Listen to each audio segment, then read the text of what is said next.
Alright. So, who would like to do a recap? The dreaded question of the evening, right? It's not dreaded. I just If don't have very good notes from last session, you're unfortunately. good. Worst case, I could always do a recap, if you guys would like. DM recap for Mistral. DM recap. Oh, I want a Mistral recap. Oh, you do not want a Mistral recap. Yes, I do. You I have a feeling it's gonna be a cookies-esque recap from Mistral.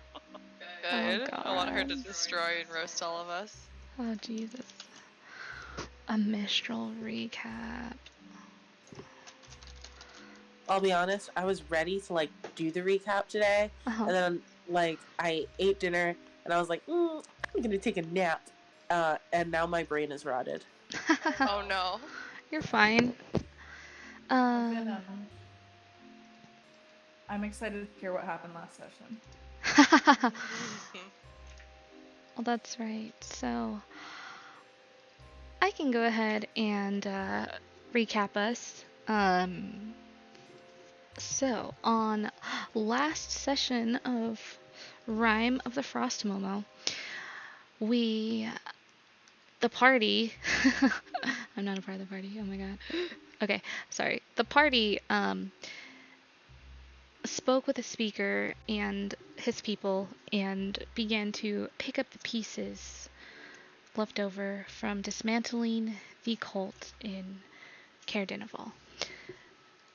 They set off to reclaim the Caer and organize infrastructure there.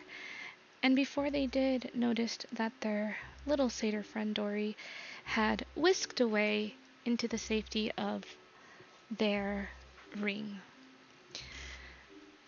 They made their way to the Caer and met two kind of low-ranking cultists who they found to be trustworthy enough to go and gather up any remaining cultists who might be trustworthy and potentially useful for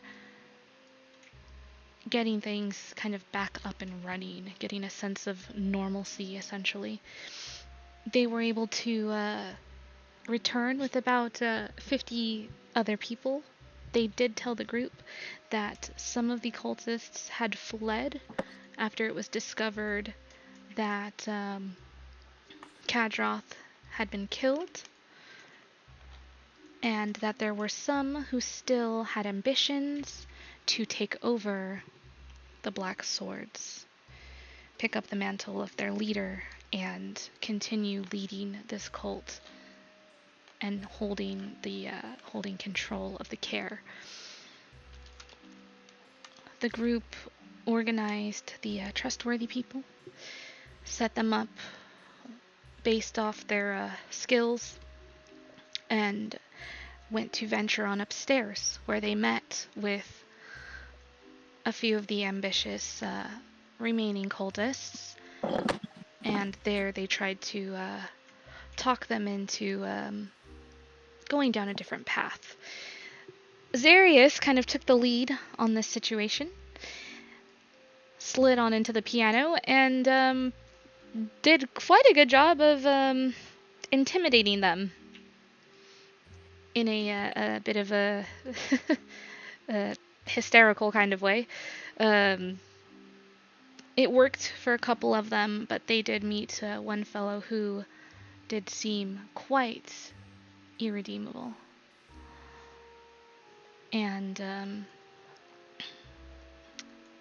then they found a few in Kadroth's office and dealt with those guys as well, striking fear into them, quite literally, and then made their way down to the cistern. And upon getting down to the cistern, they found that it was empty. Avarice was not there, and nothing had been left behind. Xerius made an attempt to cure or heal Sephic in some way, as he has quite a bit of memories that have been lost to him. And upon doing so, it caused him to scream out in horror and kind of black out. They were able to get Mistral to carry Sephic out, and just before they left the cistern, Xerius inspected the ice-chained statue of Levistus one last time, noticing that there was a most disgusting brown mold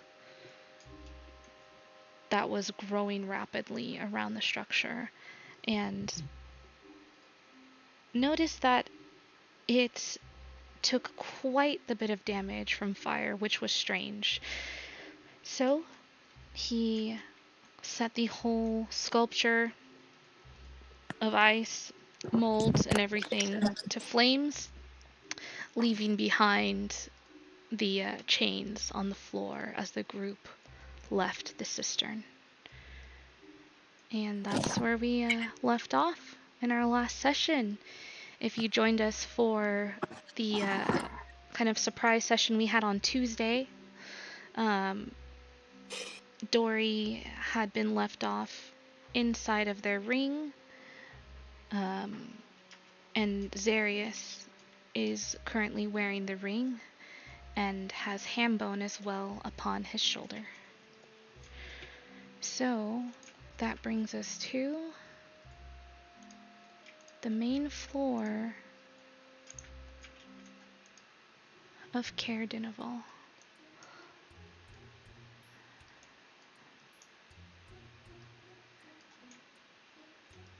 And we've got our party here.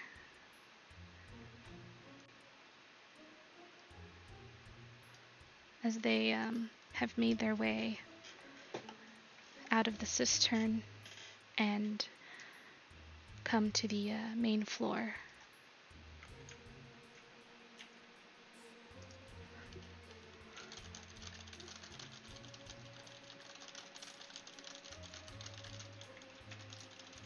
What would you guys like to do?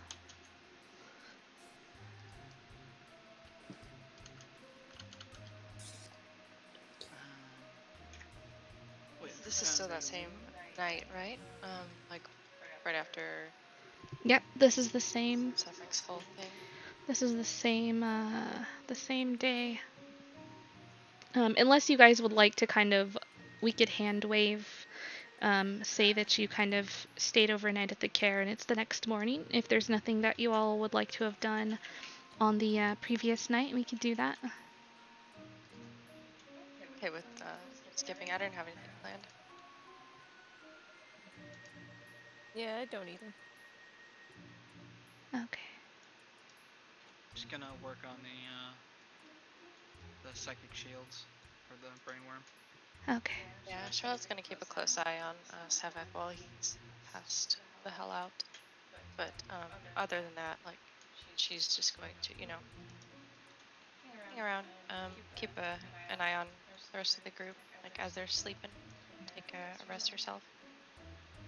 All right. I think Dory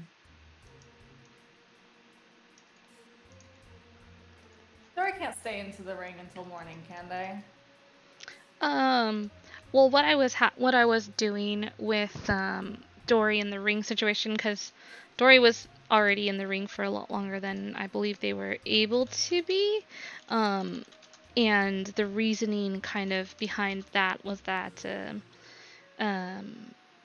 basically like Niru had kind of like, this is a special situation where they had had kind of like allowed you to like you're able to be in the ring for a long time, basically. Right. So now that she's gone, does that mean? Yeah, you No could more. have stayed in there until morning, basically. Okay. Yeah, Yeah, in this Dory's gonna stay situation. in there till morning. Yeah. Okay. Trying to think if there's anything else we need to do. I don't think so. We've converted the entire cult at this point. And Mm-hmm. yeah, that sounds good to me. Me staring at the long rest button longingly in D&D Beyond. All right, guys, go ahead and take that long rest. Yeah.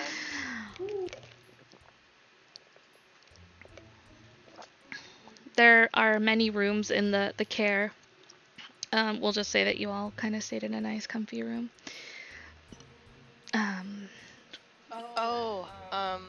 I think I did have. Oh no, I didn't have any more slots for that. Never mind. I was gonna ask if anyone wanted to do sending, but it was not a new day.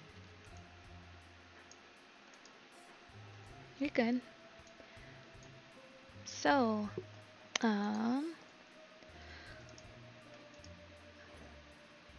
you guys wake up to a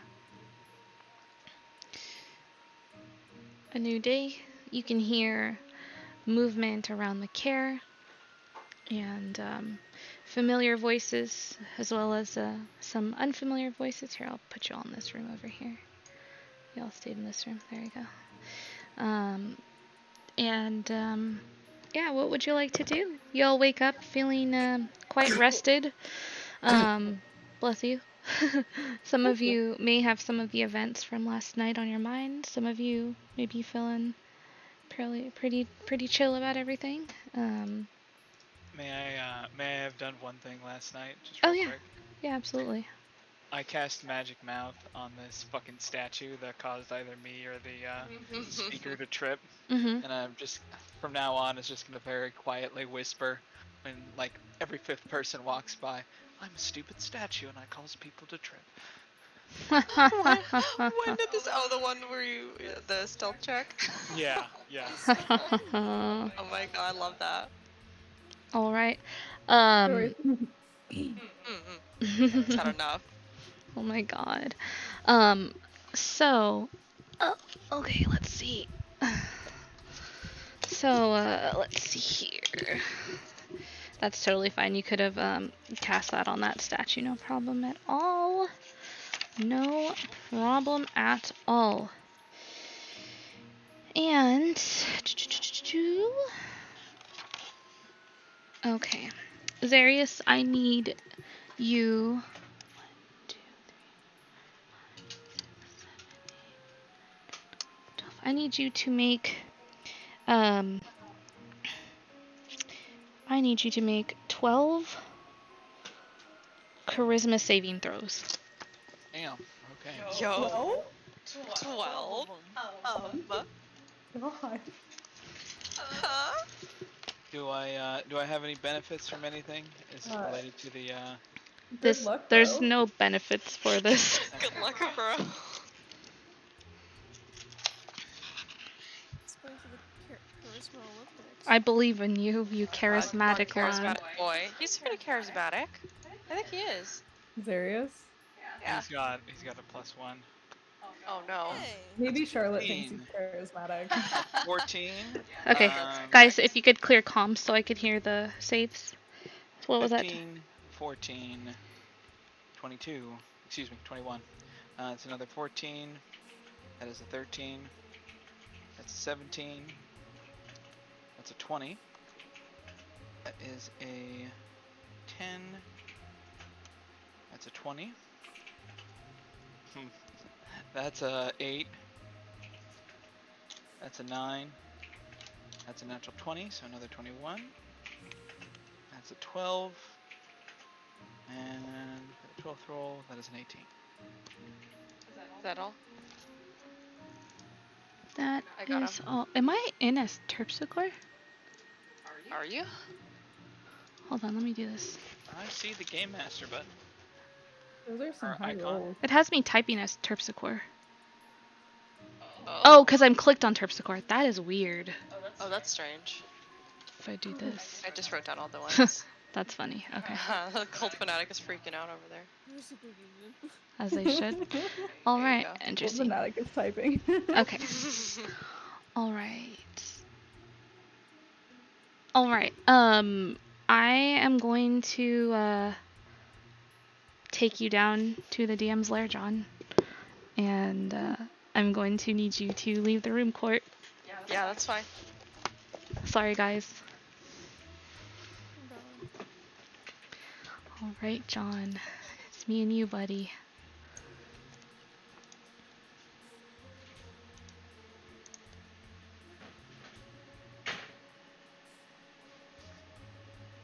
Hey, John. How you doing? I'm okay, but if this is related to the necklaces, they're in the bag with Charlotte. They're in the bag with Charlotte. Okay. Then we are going to need to do something else then. I'm going to need Charlotte to make those rolls. Sorry. Thanks for letting me know. I just say they're on me then, that's fine. Are you sure? Are they I don't know. I looked in your inventory and they were in your inventory. Sorry. Yeah, because we never I didn't want to have Court take over tracking the inventory. I see. But we have 76 Charlotte amulets at this point. So. Yeah. There's 76 of them. So are they considered on your person or on hers? I don't think they're on anybody's person. Well, they're like in the bag of, they should be in the bag of holding. Got you. Okay. So, and then you have the bag of holding, or she does? Right now, Charlotte has the bag of holding. Okay. So I have to have her make those saves then. But I will say, I took it back for the evening. Ah, okay. So then. So keep the timeline intact. Okay. All right. So, this is in regard to the Chardolin ambulance. So basically, there is a thing with these amulets. As I mentioned, they're very they're desecrated and corrupted. So like basically having these items on your person, like having these items basically the like desecration and the kind of like evilness of them starts to like kind of to kind of wear on a person. So that's fair. Does the effect occur while they're in the extra dimensional space of the bag of holding? Yeah, these are, I mean, they're magical. I don't know, like this isn't going to be something that has permanence. And it's kind of lined up nicely with Mr. Zarius last night on the piano. How he was being a little bit more devious than normal. Alright, I will say I'm not cool with magic items working into a bag of holding, but if you think it'll be fun narratively, I'll hold my disbelief. That's fine. Yeah, it's not something that's like going to be like affecting you forever, and not something that it's not going to be like to an extreme, if that makes sense. Basically with especially with how you were kind of playing Zarius last night, how he was being a little bit different. Yeah. He was being a little bit more kind of like I don't know, chaotic. He was being a little bit more melancholy, if you will. Fair enough. Yeah. That's been John, unfortunately. That's okay. So with that, like I'm not doing this exactly per the book. The book has some other stuff in mind. I'm doing this a little bit different, in a way of like, this item has just affected you, and it's just gonna affect you for the 2 days basically. So for the next 2 days, um, yeah, channel pianos Arius. It's basically what's happening, if that's cool with you. Yeah, I'll try to do that. I can't Yeah. promise anything, but I can try and Yeah.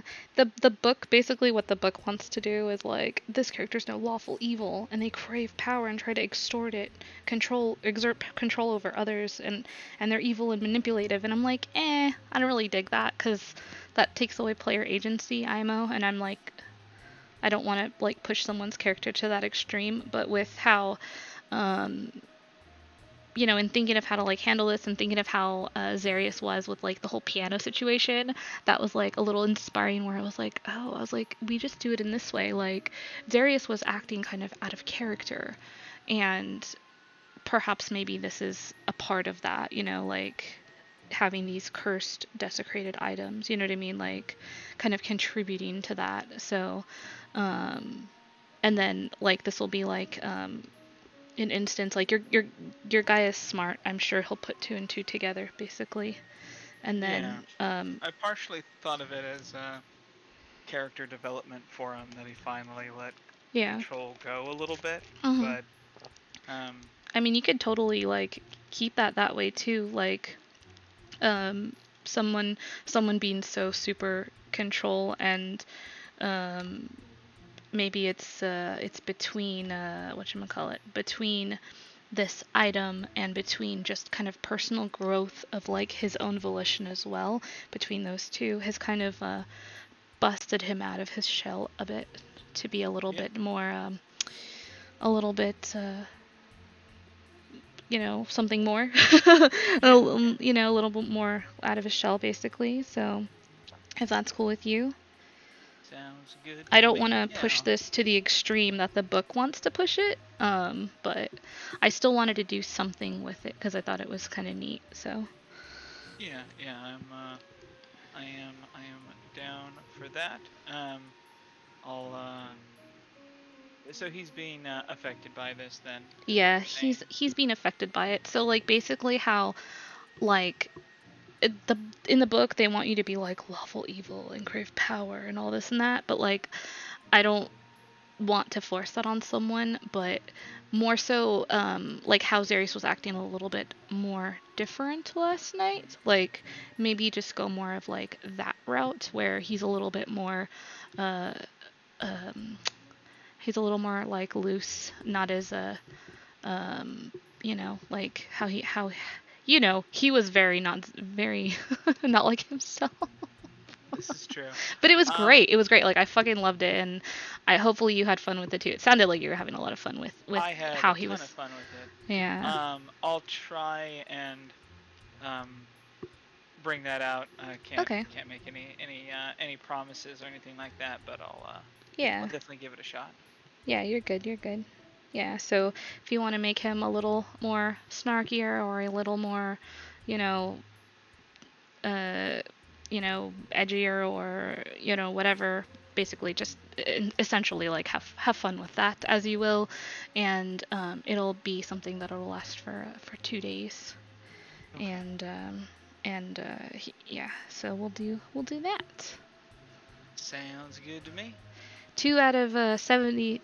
2 out of I had to roll d6s for all 76. Jesus Christ. Yeah, I had to roll. And this is a little bit of a spoiler for anyone who's playing Rime of the Frost Maiden, so you've been warned. But what the book is wanting to happen with these is that a detect good and evil spell or similar magic will reveal that these items are desecrated, and every day at dawn, for each amulet that the player has in their possession, on a roll of 1, the character must succeed on a DC 10 charisma saving throw, or become lawful evil unless the character has that alignment already.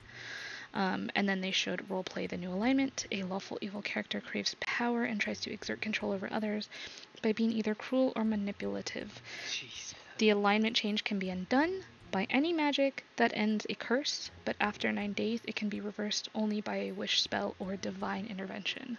So like the book has it be very intense, and that to me is like a bit much. Yeah, And especially if you have like, I mean, the campaign starts at level 1. yeah, Throwing that at a new player would be really awkward. this is in chapter 1 of the book as well. So yeah, it's in chapter 1 of the book. So that, you know, you guys are higher level than you are supposed to be right now, but that's okay. There's a lot going on.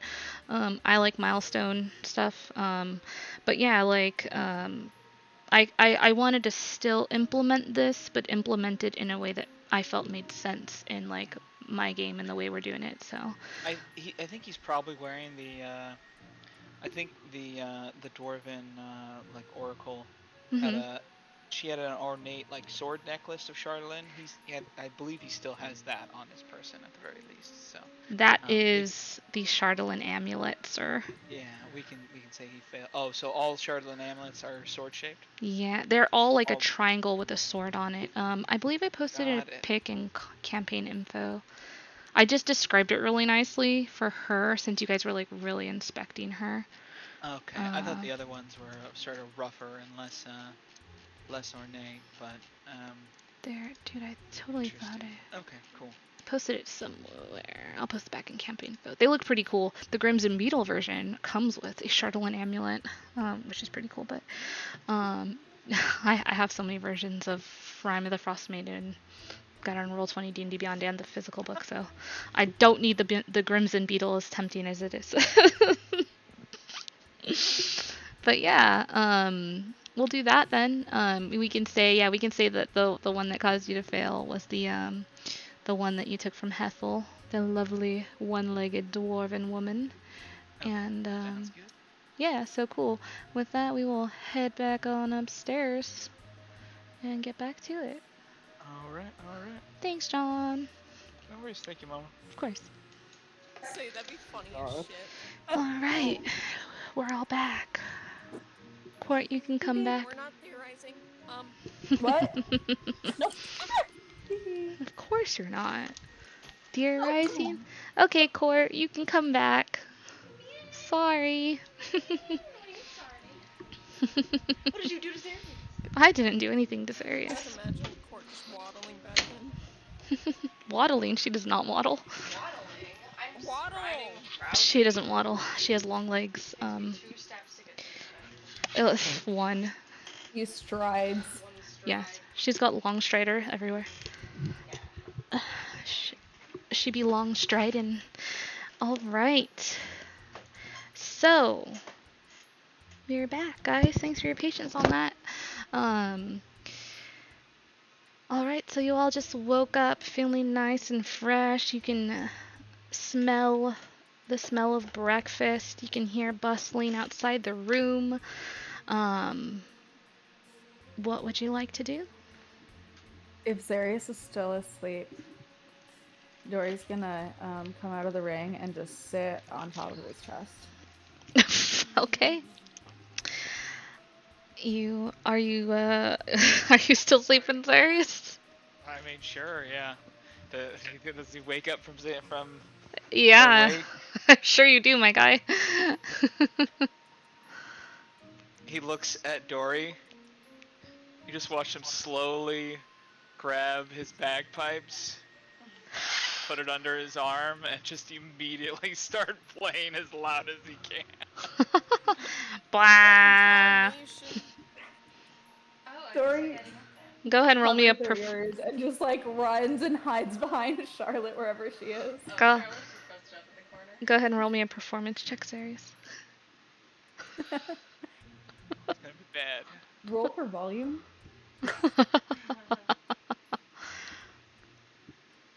I don't think I have proficiency, so 13. Let me double check that though. Yeah, no proficiency, so 13 total. All right, he pulls out that bagpipe and blows into it, and just bah! Really loud comes out of it, waking anyone else who was not already awake. You hear outside the door, you hear the sound of someone trip and fall, and you hear the magic mouth that you put on the statue that's right outside the door. You hear it say what you had put into it last night, which was...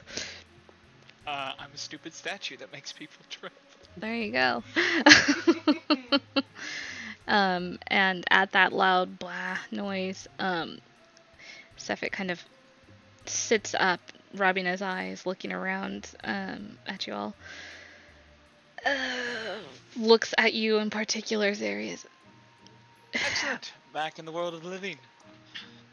Yes, don't you think it's a bit early to be practicing your bagpipes? Oh, we can't hear you. Can't hear who. Hello? There you are. There we go. Oopsie. Zarius, maybe be gentle with him? Sarah, do you want to put on a show this early? I did not think you were the type. This is a bit too early for me. Charlotte kind of looks over at Sefik. Does he look okay? He looks exhausted. He usually has bags under his eyes. They are much kind of darker and haggard. His hair looks very disheveled. He looks like he was kind of sweating in his sleep last night. Oh, alright. I'm a brew him a cup. Come on, buddy. What do you got? Tea I makes just rolled for it. tea makes Just everything vodka in better. it. Yeah. Jesus. Schmo Done would. this one before. Hold on. I feel like there's probably certain combinations. Oh wow, I rolled double ones. What the hell is that? What's a 2 on this one? Oh, we've rolled that too. I'll give him black tea. All right. Give him some black tea. Dory puts her Into head a out cup. of where She just hands it to him. Thank you, Charlotte. He takes the cup and he starts to sip at it. Drink this. You'll feel better.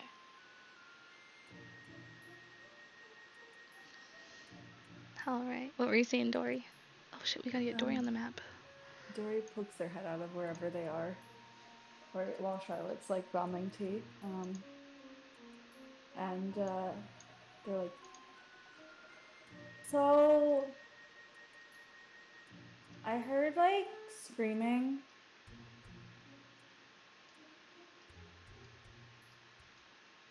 From who? You heard screaming. I heard like screaming, and it was really scary, and it was last night, and and Dory just kind of like looks at Suffolk. He kind of like rubs the rest of the sleep out of his eyes and looks over at you, taking one more sip of the tea before setting down the glass.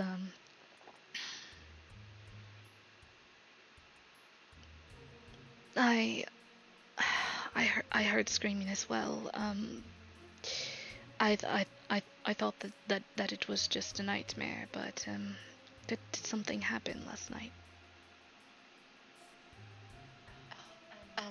Sefik, do you not recall what happened when we went down into the cistern? He kind of furrows his brow and starts to think, folding his kind of hands together, and his forehead wrinkles a bit as he starts to think harder. A cistern. That's right. We did go down into the cistern, didn't we? We did, and well, while we were in there,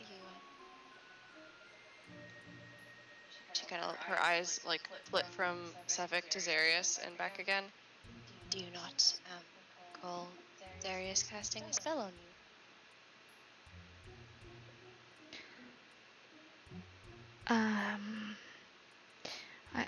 I don't.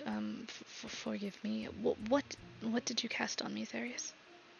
Used a pearl containing the Greater Restoration spell. It seemed to cause you an inordinate amount of pain, for which I do apologize.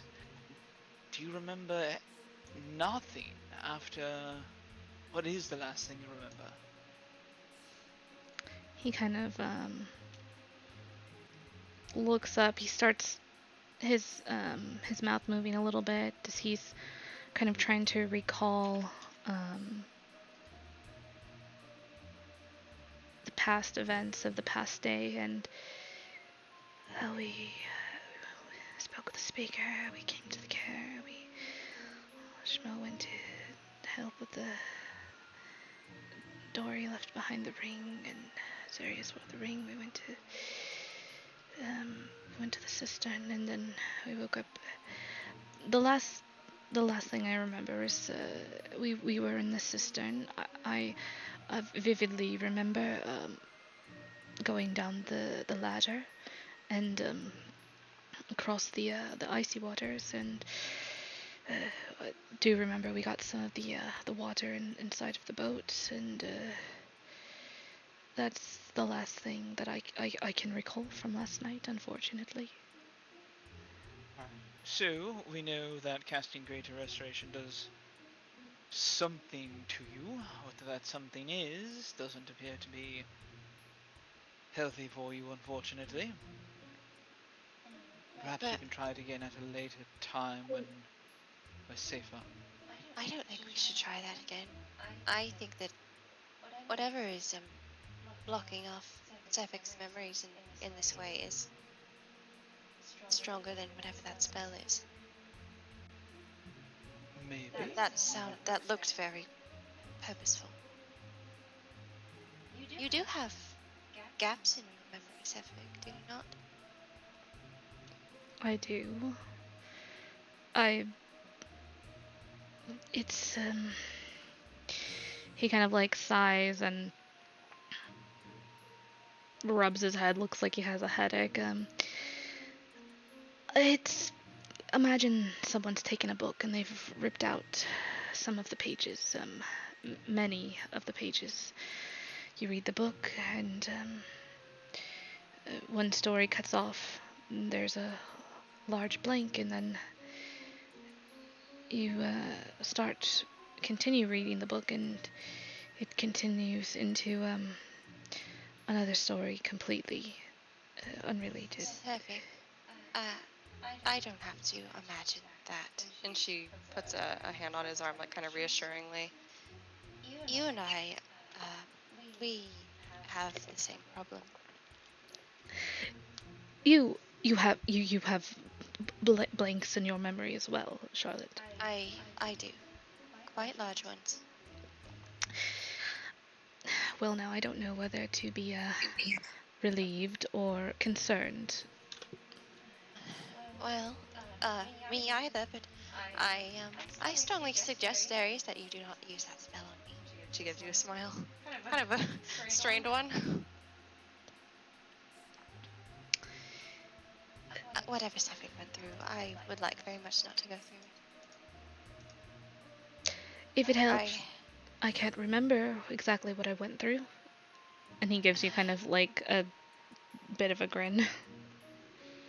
I don't know if that helps, but at least you don't seem to be in any pain.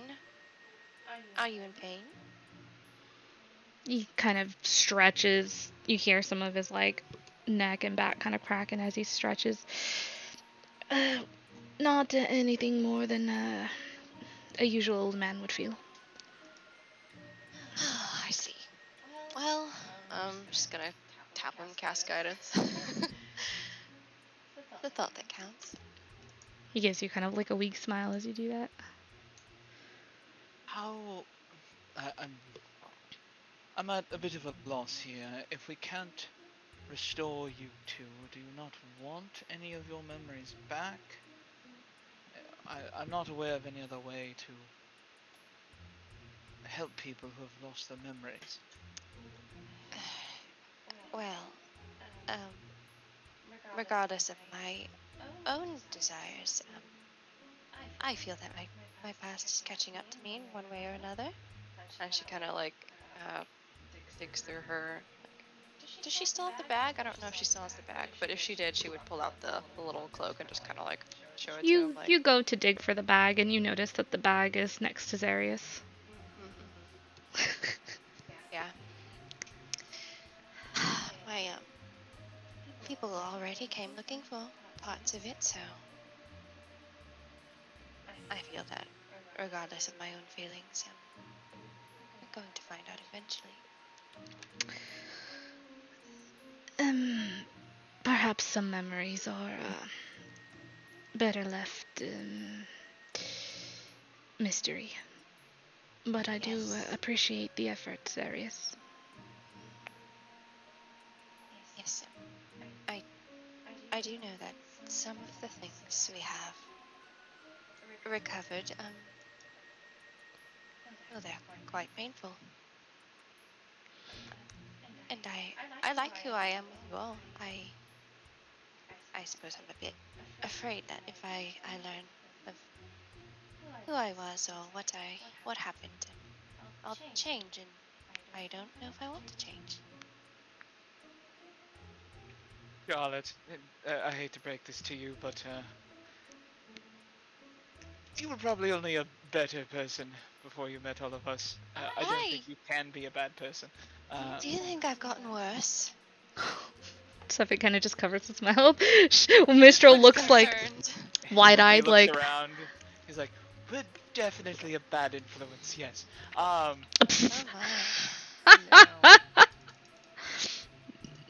I think you're all wonderful. I like being around you all.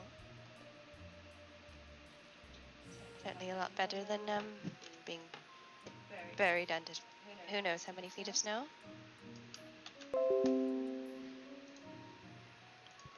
I also missed you, Dory. And she turns to Dory and like gives them a squeeze. Dory hugs her bag super tight. I missed you too. Well, as you can see, we have reclaimed the Caer. Yeah. There should be no more bad business here. Oh, go on. Where did you go, Dory? In the ring. Right, and you were there by yourself for most of an evening and a day? Yeah. Well, I mean, I was with Niru for a little while, but then I just hung out. It's been a while since I hung out in there, cause I don't know. I think the beds in my ring are a lot comfier. So I just kind of wanted to stay because I was already there. Have beds in your ring? Oh yeah, I have beds and couches and pillows and blankets and I can keep my stuff in there if I want to. Oh my, that's quite comfortable. Sounds like you're living the high life. Yeah. I wish y'all could see it. It's really cozy. Can you stay in there for quite a long time? I didn't know you could stay in there that long. I normally can't. It was so because Mira hung out with me. She helped she did a magic thing that kind of was like it's like an extension on my stay there. Like you know when you like checking it in and you're like I think I'm gonna stay for another night. Yeah, oh, but yes. like magic. So you just spent time with Niru?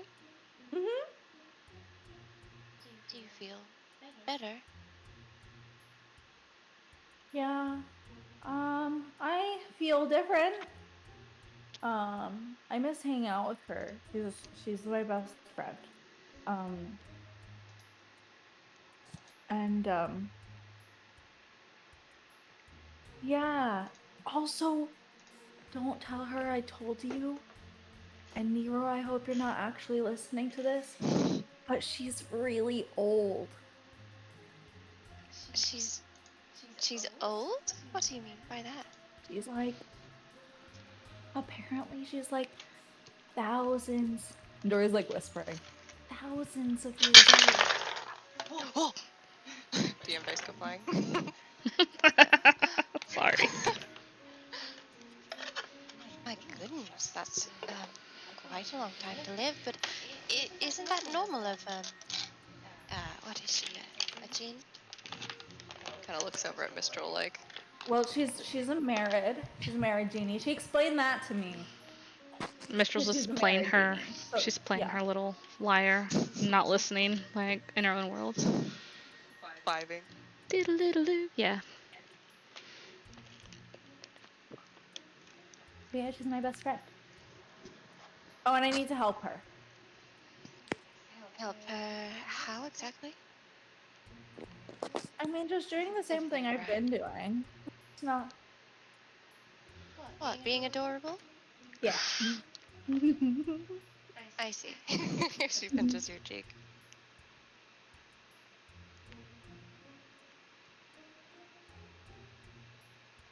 Well, do let me know if I can help you with that. What was our plan for today? I believe we were going out to the lake. Has that plan changed? We're going hunting for sea monsters, as far as I know. And, Lake monsters. I don't believe this place is connected to the sea. Oh, excuse Wait, me. we're going after lake monsters? Well, this place is actually connected to the sea, though we would have to travel quite a bit up north. That's how I came in originally with my group. Oh. Wait, we can go. We're gonna go in the ocean? No. There's a lake nearby. That would be quite the trek. We're gonna. Okay. Dory gets like kind of excited. I'm gonna punch it in the face. Yes. I wanna. I have something to show you when we get there. Dory, are you familiar with the concept of stranger danger? What are you talking? What? What? Alright, just checking. Are you talking about Niru? There's no strangers here. Nero's my best friend.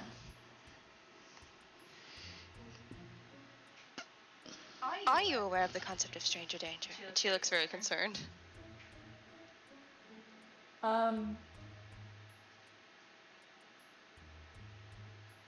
Dory like kind of like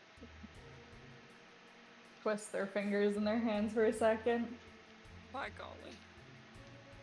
Yes, yes. Insight check.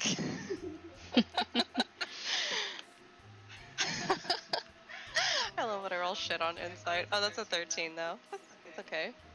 Do I have to roll against it? Like, if you're trying to be deceptive, go ahead and roll deception. You know what stranger danger is, Dory? 18. Okay, she believes you. Okay, well, I trust that your parents have told you about that already. And step. Yeah, totally. Totally.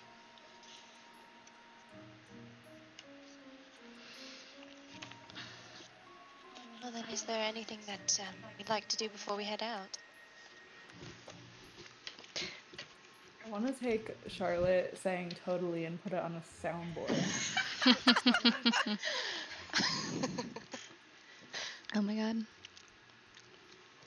Well, actually, there's one thing I have to do before we go. What's that? He's going to like turn Dory and sort of like scoop them up and hug them tightly. Hi, Schmo. I Dory missed you hugged too, him Dory. up. I missed you. Squeezing Also, you very tightly. also, Nira said that it's for some reason it's not really possible for you to join the best friends club because of something.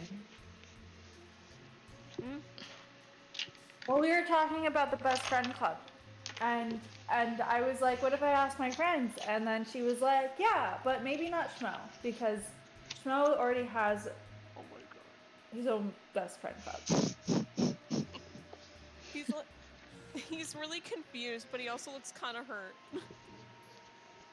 I mean, you can be like in the best friends club, but apparently you can't be like an official member or something. Huh. All right. Oh, okay. And he just like puts you down, but he looks sad. Wait, Shmo. It's What? not a bad thing. It just means you already have a It friend like me. certainly sounds like a bad thing. Well, I didn't mean it like a bad thing. Are you going somewhere? What? No. Oh. Well, you said you have to do something, and then you gave me a big hug. I thought you were like saying goodbye or something. No, that's what I had to do. Oh. I see. Okay. Well, do you want to be in Nero's best friend club? I can try like really, really, really hard and ask her a lot until she actually does it. Is there no honorary best friend club? Oh, I'm sure there is. Well, then I guess I'd like to be part of that. If I can't be part of the official club. Okay.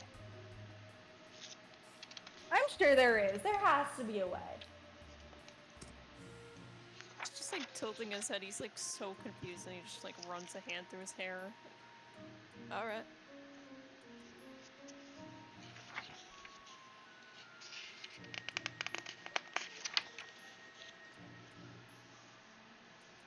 Dory gives Mistral and Troop Support and Zarius all hugs too, and Sephic, because they didn't get hugs either. Sephic gives him like a really tight hug and like pats him on the back. Mistral kind of like ruffles your hair and smiles at you. Can I send a message to Sephic? Yeah, absolutely. Do you really not remember anything? He kind of gives you a look and kind of holds the bridge of his nose and responds, I remember a lot more than I'd care to. Remember, Sephic, our past doesn't define us. It was something you told me.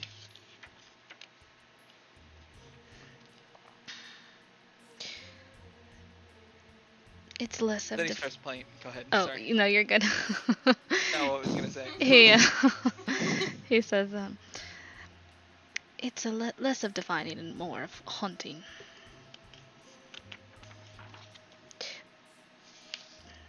Disconcerting. If you'd like to talk about it, please let me know.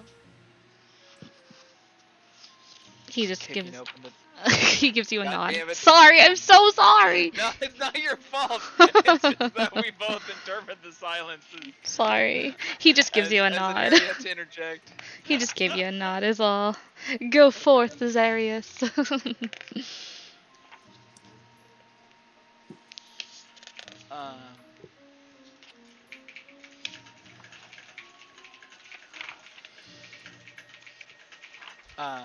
He's gonna kick open the door and start playing his bagpipe. Sephic raises an eyebrow at this. Goodness, you are rambunctious today.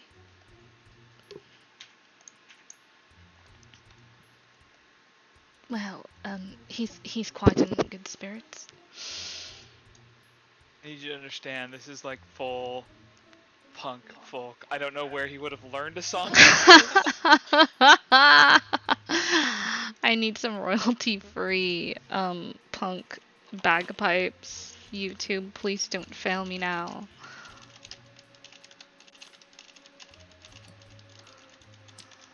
People can look up shipping up to Boston or something like that. But yeah.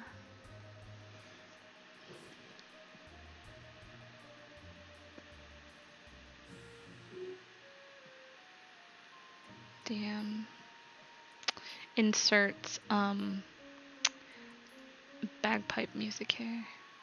I've got modern folk bagpipes. Nah, just bagpipe rock band, but it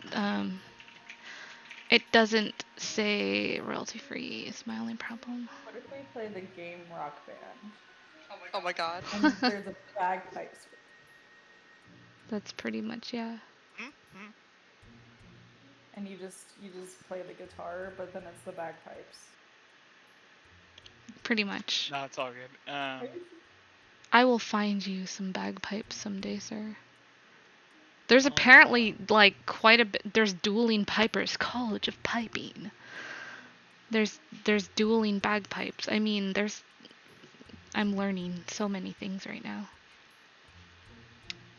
But yeah, we will find you some bagpipe music since. Bram, bram, bram. Yeah. All right, he goes forth, stomping, kicking the door open with his foot, and just blaring loudly with the bagpipes. Go ahead and make me a performance check. Let's see how well he's playing this morning.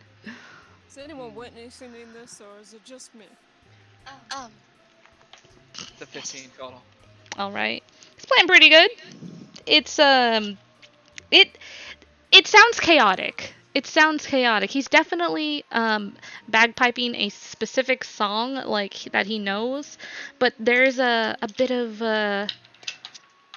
there's a bit of like He's doing a remix. Chaos to it. He's definitely getting in some freestyling, and it's just very like wild. It sounds very wild. Yeah, you're wild bagpipe man. Gonna go find the speaker. He's Oh my god. you. Sorry, go ahead. I was like, Jory's like, I didn't know he was into like the experimental music genre. I didn't know he liked music this much. I think this is sort of a phase he's going through. I think we should encourage it. I suppose so. Creative expression is a good form of emotional expression. Oh, I like playing music. I agree completely. Music is a great form of expression, as is dance, right, Terpsy? Yes, I was gonna say the exact same thing. Dance, we play music, it'll be a great time. Yeah, you guys don't even have to be adventurers anymore. We could just be a traveling band that dances. I do think we should probably fix some of the problems in 10 towns, considering the power we have at our disposal. But that's not to say that we can't sing and dance along the way. I was gonna say we could do both. It's been a while since we've performed anywhere. True. Can we maybe what if we had a party at the inn that's kind of boring, but we can make it fun to kind of celebrate the Caer getting back? I don't know. I kind of want to punch a sea creature in its muzzle. Okay. Well, I also want to show you guys something. The inn is abandoned.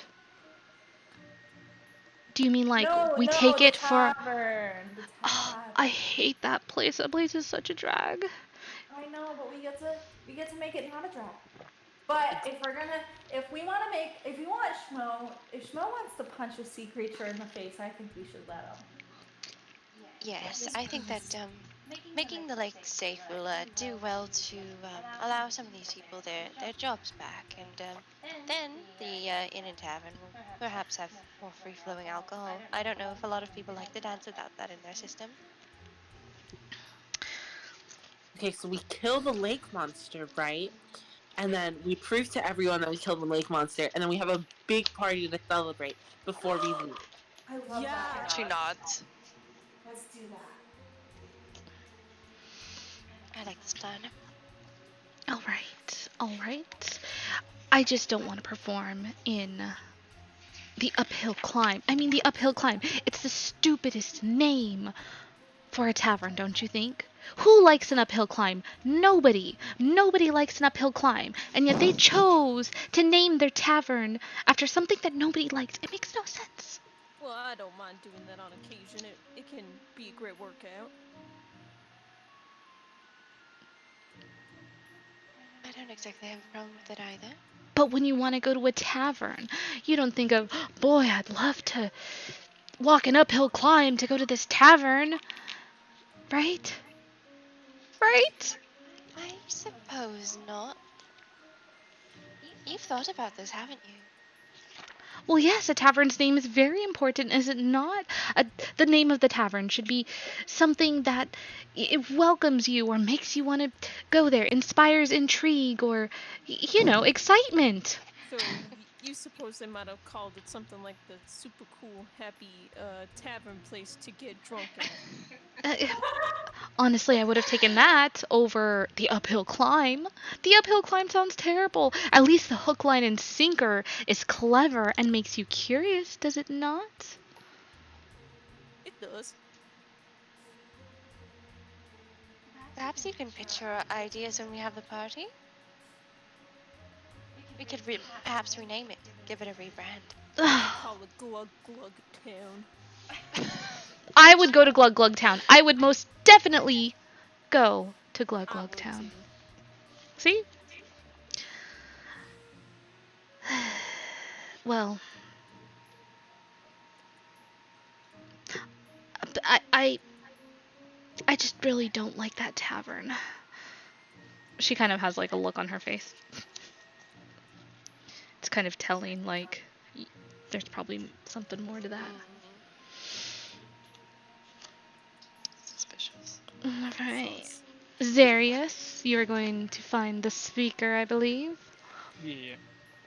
Alright. You would know. You know where the speaker's quarters are. You know that he would be upstairs. You're a smart lad. Are you heading upstairs? Yes. Alright.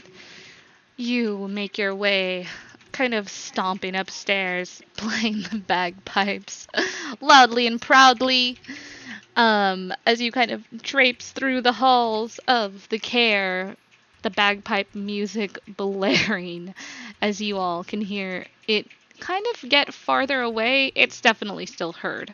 It's the acoustics in the Caer are pretty great, and the sound carries. So, you, sir, make your way upstairs.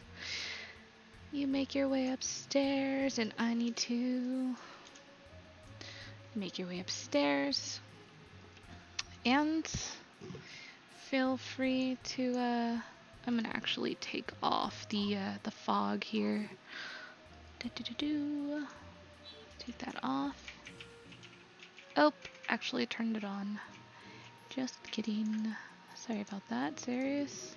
Just waiting for it to load. It's all good. Oh, cool. I'm good. Global.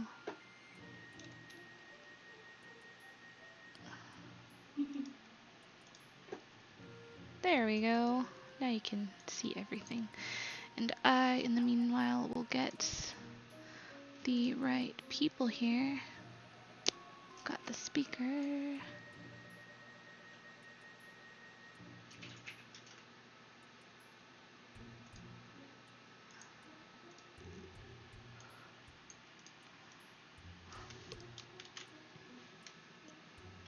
Let me know once that's loaded for you. I'm gonna reload. It's not Okay. doesn't seem to be cooperating. Sorry about that. Oh, it's all good. It's not your fault. It's just Foundry being Foundry. Right. Still 1,000 times better than Wake Funds. I agree with that. I like Foundry a lot. I really do like Foundry. It is really not cooperating.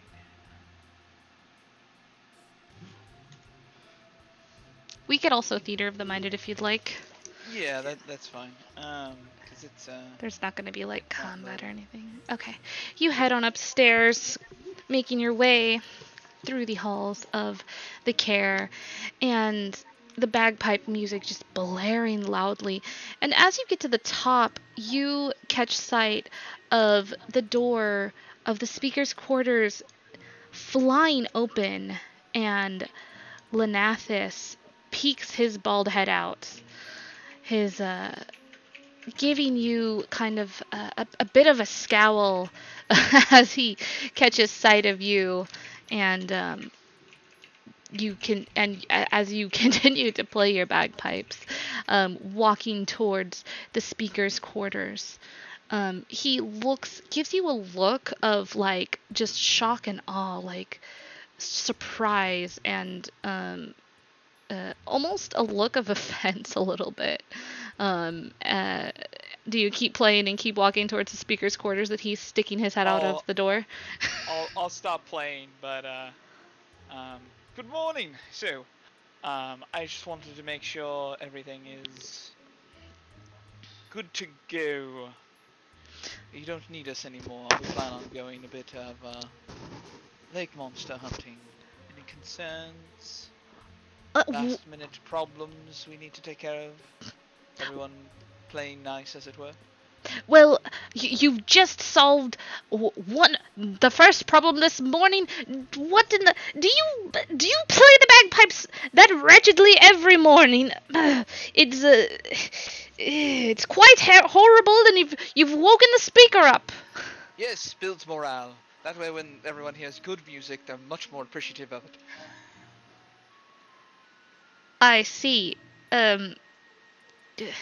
He kind of scratches his bald head and then scratches his kind of scraggly white beard, giving you a puzzled look, but kind of taking into consideration what you just said. Well, I do suppose that well, it sounds crazy, but I don't know if that's actually true or not. I'm just messing with you. Anyways. He starts kind of grumbling. Kind of makes sense, but I really can't wait till this guy leaves. And he's just kind of grumbling under his breath. This grumpy, like, old bald guy. Anyways, yes, just want to make sure everything's alright before we take off. Everything is fine. The speaker is back in his rightful place, and the cultists have thrown down their robes, and things are getting back to the normal order of things. And the speaker greatly appreciates what you lot have done. You hear from inside the room. You hear the speaker kind of shout out,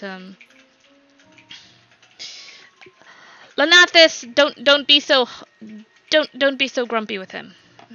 And you see the speaker kind of emerge from the room. Lenathis kind of moves out of the way, and the speaker kind of steps out.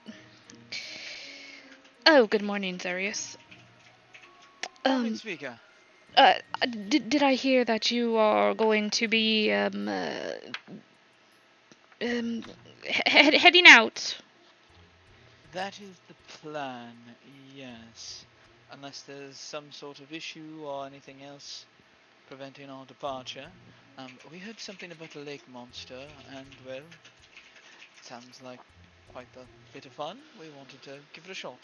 Oh yes, that wretched beast. It's been harassing many towns, not just mine own. I've heard it travel all the way up to Bremen, and it travels along the canals and lakes and what have you, and many of the towns have been suffering thanks to that wretched thing. You'd be doing quite many towns a service if you were to get rid of it. You'd lob up its... sightings near your town? Not recently, from what I can recall. We've seen a little bit less of that ice monster ever since the lake is kind of frozen over on our end. Oh, alright.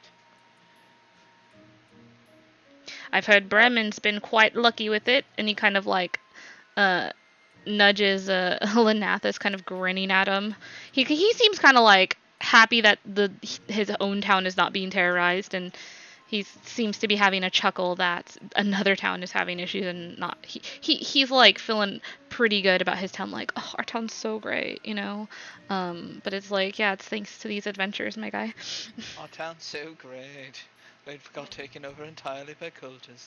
I'm not saying that in characters. Fuck. I mean, you can. I'm more than welcome to.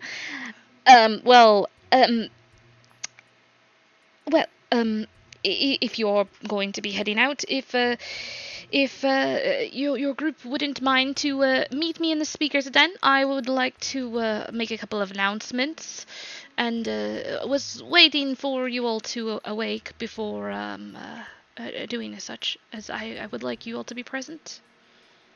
All right. Well, everyone is awake. Hopefully. Yes, everyone should be awake, and I think everyone in the Caer is probably awake with the bagpipes as well. So we'll see you down there. Excellent. I will meet you down in the speaker's den. If you could just round everybody up and have everyone meet us. You know what? The speaker's den might be too small for everyone to gather. Actually, we've got quite the militia now. Have everyone meet us in the entryway of the Caer. That should be large enough to accommodate the large amount of not quite the courtyard, but more of the entryway under the giant chandelier where we've got the big table, and Understood. people can gather in the stairwell if they like, and hallways. We've got so many people now. He looks very freaking pleased at this. Court brings up a good point. Well, the fact that they be fucking. So I was a figure. Oh. I noticed that. I was like, oh, he was sleeping, huh? You were in the room, huh? Lenathis turns to the speaker. Oh, that is a most excellent idea. You can gather at the top of the stairway and make your speech from there, and that way everyone will be able to hear your wonderful speech. I'll begin heading downstairs. All right. Playing bagpipes again. Serious, damn it! You're supposed to call him out. You guys see that? Serious is coming back. Blah blah blah. He's like, why hide? Recklessly playing these bagpipes as he just like traipses through. Like, I imagine he's got quite the pep in his step as he makes his way down the stairs to the first level. And the bagpipes get louder as Zarius grows closer, making his way down back to the party. Ducks in and dives under the table in a panic. Blah blah blah. He is back in the room with you guys now. We're going to be meeting in the courtyard. The speaker wants to give some sort of, I imagine, some sort of unpleasant victory speech. So,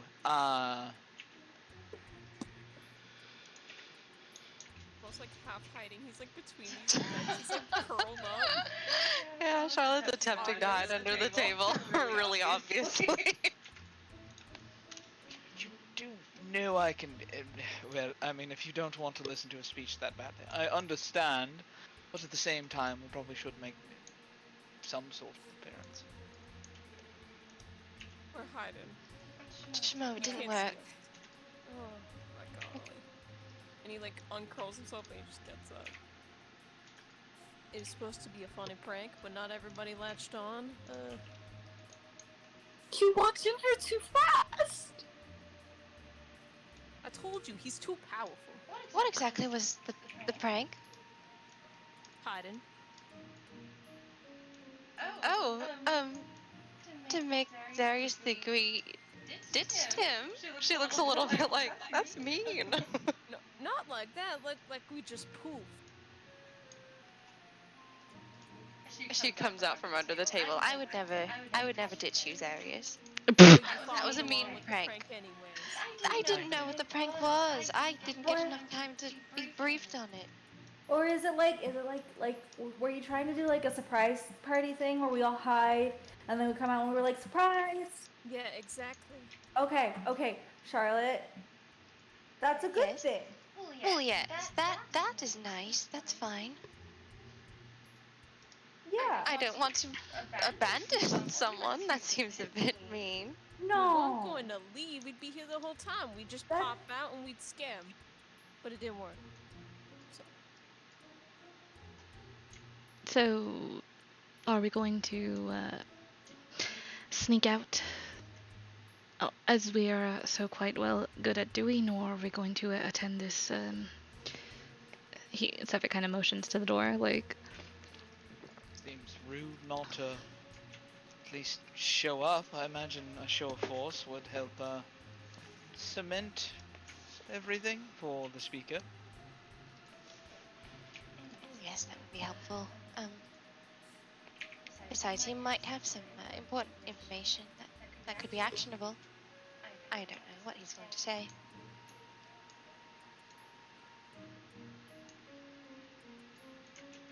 Alright.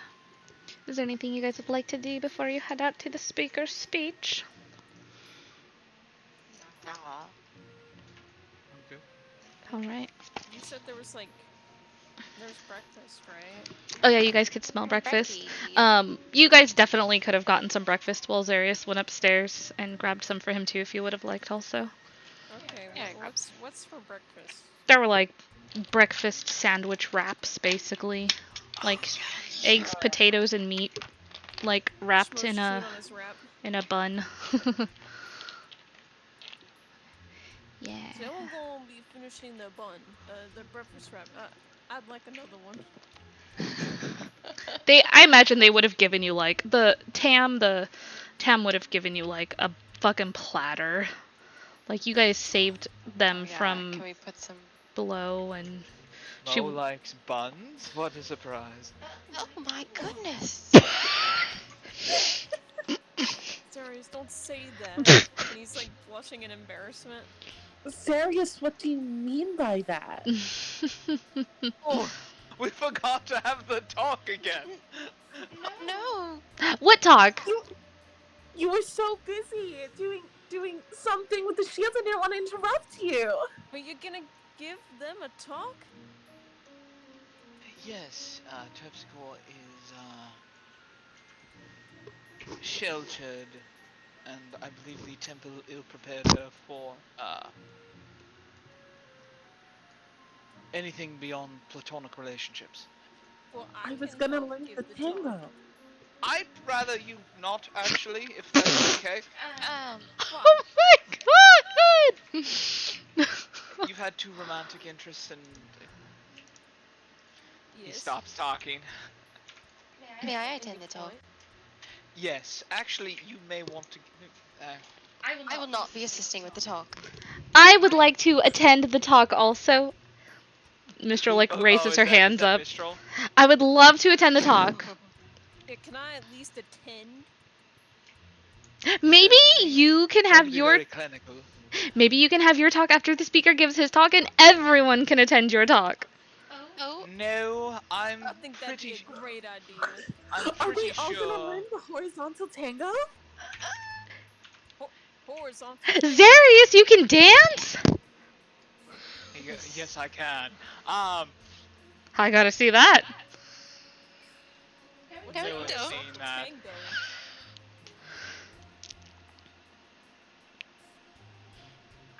Boy, I cannot wait to hear what the speaker has to say. We should all go get seats. Or spots. Yes. Yeah, and he's like, he has in each hand a wrap, and then he has one in like the pocket of like his coat. Oh my god. So hungry. So hungry. Yeah, I'm gonna say Tam gave you guys like 20, like it's like a bread like that they like just cut it open so it makes a pocket. It's like and then just stuff to kind of like and not quite hot pockets. It's like a bread that you just cut a little pocket and then just they put the eggs and the potatoes and the meat inside. Fucking delicious. Now I want breakfast. Fuck. I know, right? Could we put some of those in the warm food bag? Would they fit? You can certainly ask Dory. Dory, would you like to keep some of these for later? They might be a bit better for food than just some rations. Sure. Yeah. I don't remember if I did I take wine out of the bag and give it to Zarius like I said I did? You gave wine and you put sticky buns into the bag. Is what I recall last. Got it. Oh, do I Yeah. have wine? Okay. Yeah, no, Dory gave you wine. When we were making sticky buns together. If there's room in the bag with the sticky buns, absolutely. All right. Oh yeah, those shit's in there. Don't let Schmo ever have access to that bag. He's gonna eat them all. Oh my god. Okay, he's a growing boy. He needs protein. He's a strong boy. It's true. All right. You guys are able to put those in the bag. They could be there in the bag with the sticky buns. Schmo's taking, let's see. You guys have 20. Schmo's taken 3. There's 17 left. Who's taken what? To eat and I'm not taking any. oh yeah. Anybody else having breakfast? Dory's taking 2. Okay, Dory took 2. Zarius? I'll take as many as I can shove into the bag of holding before I hand it back to Charlotte. Oh no, like this is to eat. Like what are you guys eating? The warm food bag. Oh, no, he probably just stuffs his mouth and then moves on. With 1? Yeah. Okay. Terpsy, you having any? I think Terpsy would just like eat now, or like she wouldn't take any more. She would just eat 1 for now? Yeah. Okay, eat 1 for now. Dun. You guys have 11 left after that, so. Yes. Sephic and Mistral took 1 as well. Alright. So, you can go ahead and add that to your inventory. And you have got 11, like, breakfast sandwich dealies in your inventory in your hot bag along with your sticky buns. So, are y'all heading out to the, main entrance area? Absolutely. Yeah. Alright, head on out. Schmo's got like 2 of those things in his hands, but like he's doing that thing where he eats one bite from the other, and then the other one just another bite. He doesn't finish them. He just keeps going back and forth. Oh my god. Bad lad. Alright. As you guys start to kind of file out into the room, this big wide open room, you notice that literally everyone and their mother is there. You notice a few of the townspeople. You notice the speaker up at the top of the steps alongside. Lenathis is alongside of him, as well as you see in the crowd the butler, the maid, the dwarven woman, Tam, and many of the cultists who are now wearing they're now wearing like brown clothes instead of red. It's red in the picture, but they dyed them brown and now that's the color that they're wearing. All right, as you kind of start coming out of the room, the speaker takes notice of you all coming out, and he kind of motions over to you all. Ah, there they are. They're the heroes now. These fine folks, we all of us owe them our gratitude for saving the town and ridding the Caer of those awful evil cultists. From here forth, Doriel, Charlotte, Zarius, Schmo, Sephic, Mistral, Terpsichore will be able to call the Caer their home at any time that you need. If you ever need a place to stay while you're in Caer Dinev, our doors are always open to you, and we will extend to you the warmest of accommodations. And the crowd starts like cheering and clapping. They're like, "Yay!" Everyone's like very happy. They're all like kind of like the whole room's looking at you guys like. Zarius will give a little bow. Yeah, Charlotte does a little curtsy with her cape. Schmo does like a fake tip of his hat. He doesn't have a hat on right now. Dory, what? Dory's waving with both hands and smiling really, really Aww. Terpsy also waves. Oh, Presidential wave. love that. Princess wave. Love that. Love that. And after the cheers from the crowd and the clapping kind of dies down, he kind of clears his throat and and as such, some restructuring has happened with the Caer, and from this day forward, I will be the speaker. Lenathis will still be my assistant. However, we now have Milbara, and she kind of like hops up on the table. She's got like a freaking tankard of ale in her hand, and she kind of like raises it up and like takes a like throws it back. She will be our well, before you were all familiar with her as our translator, but she will be leading the forces of our new militia, and so and also giving me guidance on things of that nature. And she's like very excited. She's like on the table, like both fists kind of to the air, just like yeah, looking at everyone, like very excited. And the cultists or the ex-cultists that had joined her, they all look to be very happy. They all seem to have taken a liking to her. Yeah. She got a raise. Yeah, Charlotte will definitely clap for her. He likes her. Yeah. Now, I have 2 more things to address before we everyone is able to leave and go on their ways. Second to lastly, everyone present here today who used to be a cultist has been absolved of their crimes, so I want no resentment or hostility to be held against these fine people who we now consider to be citizens of our town. Everyone starts like cheering. They're all happy. They're all like, yay, woo! Everyone's all happy. And last on the agenda, the abandoned inn, the Dinev's Rest, which has been abandoned for quite some time now. It's a bit problematic. Not only do we not have an inn in the town, which means people stay at the Caer, which is typically fine, but as we know, not everyone is to be trusted. From here forward, we will be handing over the inn to a Mr. Bert, and he will be the new innkeeper. The name has yet to be decided, it looks. He's like looking through some papers. It's But bed and breakfast. bed and what did you, what?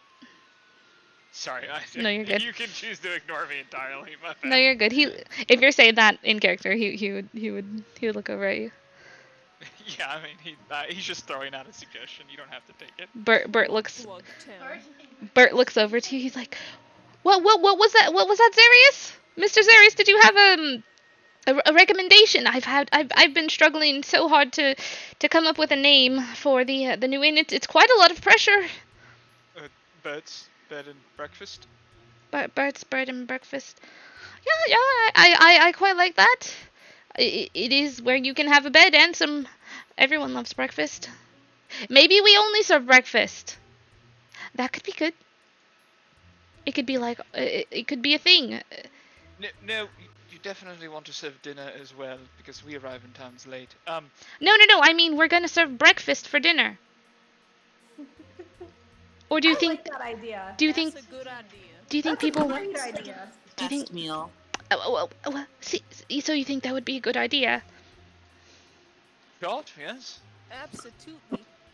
Absolutely. He kind of like puts his hands over his mouth and speaker, I've got the name. It's going to be Bert's bed and breakfast. The speaker looks down. Did you just say bread and breakfast? bed and breakfast.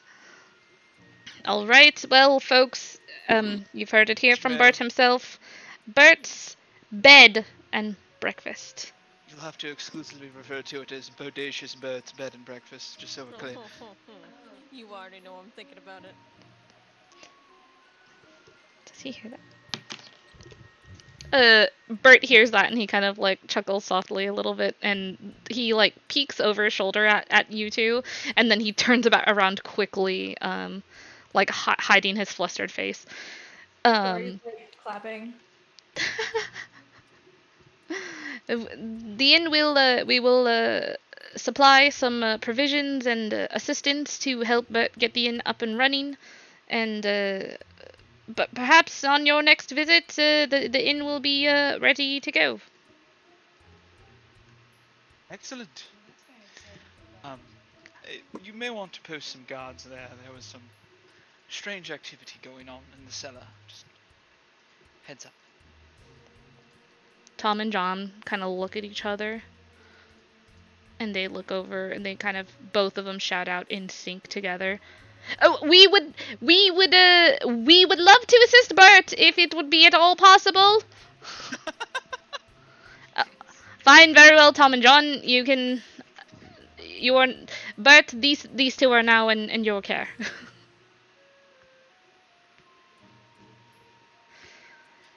Well, that's all I've got for announcements. If anyone has anything else they would like to announce. He kind of looks around. Everyone's like silent. Does anyone want to say anything?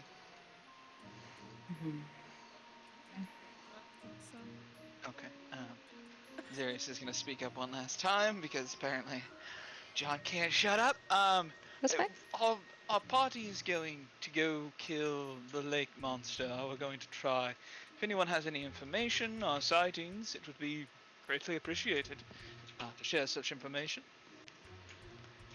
As soon as you like finish that statement, the whole crowd just goes wild. Like people just screaming and cheering and yeah, woo! Like everyone is very excited that you have just made promises to go slay the lake monster. You get the feeling that there were no promises in that speech.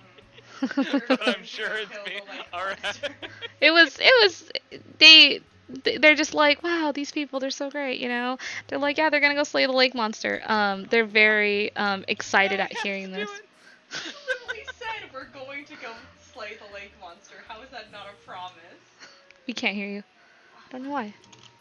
Oopsie. No, I forgot to unmute, that's all. Oh, okay. I just literally just said that we're going to go slay the lake monster. How is that not a promise? I'm gonna go do it. Everyone looks very excited.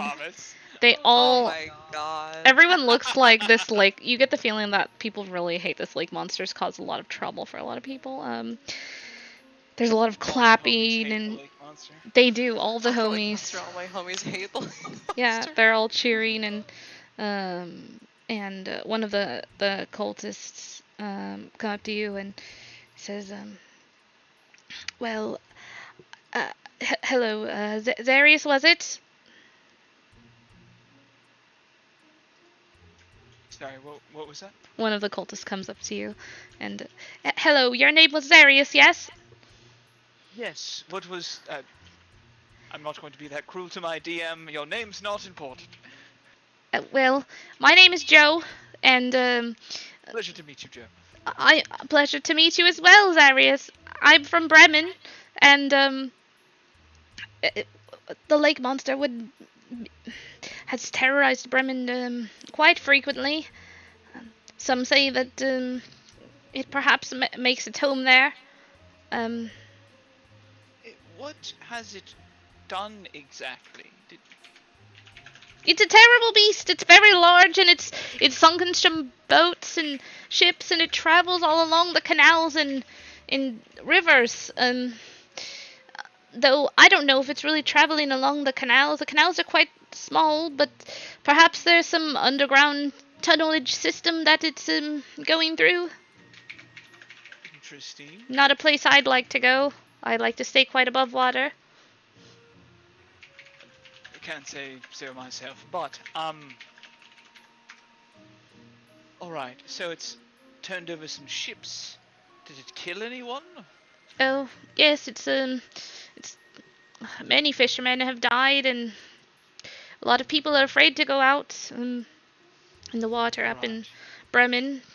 Down here, they kind of complain about the lake being frozen over, but I think the people down here are quite lucky, because with the lake being frozen over, the beast can't really come out and terrorize quite like it was up in Bremen. All right. Thank you, Joe. Does anyone want to ask any other questions?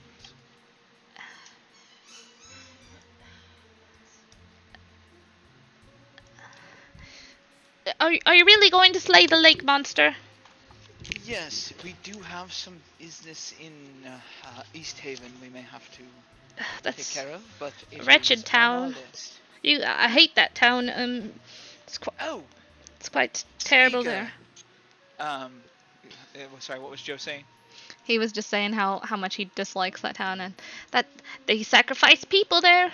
It's I wouldn't recommend stopping there for too long. They might try to sacrifice you too, you know. We're going there specifically to try and stop that. We have some rather good information that Oriel doesn't give a flying fuck about the sacrifices, and as a result, there's no need to complete them. The best thing you could do is, if you wanted to, throw a celebration in her honor, maybe. That might make her happier than sacrificing things to her for no reason. We've already let Caer know, and they've changed their stance, is what we'll say. They don't sacrifice anymore in Caer. No, they don't, and they're doing quite well up there. They have some new Dragonborn immigrants, and a bunch of stolen items were returned to the town. Well, if you're gonna go to Bremen and really kill the lake monster that's terrorizing Mayor Dalton, do talk to the speaker there. His name is Grynesk Barrelbore. He's a dwarf. He's he's an all right fellow, but sometimes he can be he doesn't like rude folks, so but just try not to be rude to him. I'll keep that in mind, Joe. Thank you for the warning. Our group is pretty polite over... He stops after looking at Dory. Overall, so... Well, I can't imagine the kind of reward that would be offered for banishing that lake monster. Hopefully it's a good one. Yes, and perhaps you can send some coin my way for the information that I've offered. If we pass by, we'll certainly buy you a drink. You were in the cult before, yes? I was. They recruited me back in Bremen. Alright. Hopefully you'll have a better life here, but I quite like it here, but I've heard that there's no ale in this town, and that's a bit unfortunate. All of you should get a supply line going to Caer. There's a very enterprising individual there who may be able to help you out. Would you know their name? Fucking Zarius does, but John doesn't. Hold on. You talking about Swift? I'd give him Swift's name first, and then I'd also give him, because wasn't the innkeeper of the hook, line, and sinker yes, doing stuff as well? Yes, Glenn. Glenn. Good old Glenn. Swift and Glenn. Hey, Spunk 911. Thanks for joining us. Oh, hi. Glenn Yeah. also might be hiring. Glenn would also be an interesting fellow to talk to, for sure. Oh, and if you want some wonderful baked goods, Corey at the Northern Lights can help you. Oh, baked goods. I love baked goods. I mean, who doesn't? Cool, crazy people, that's who.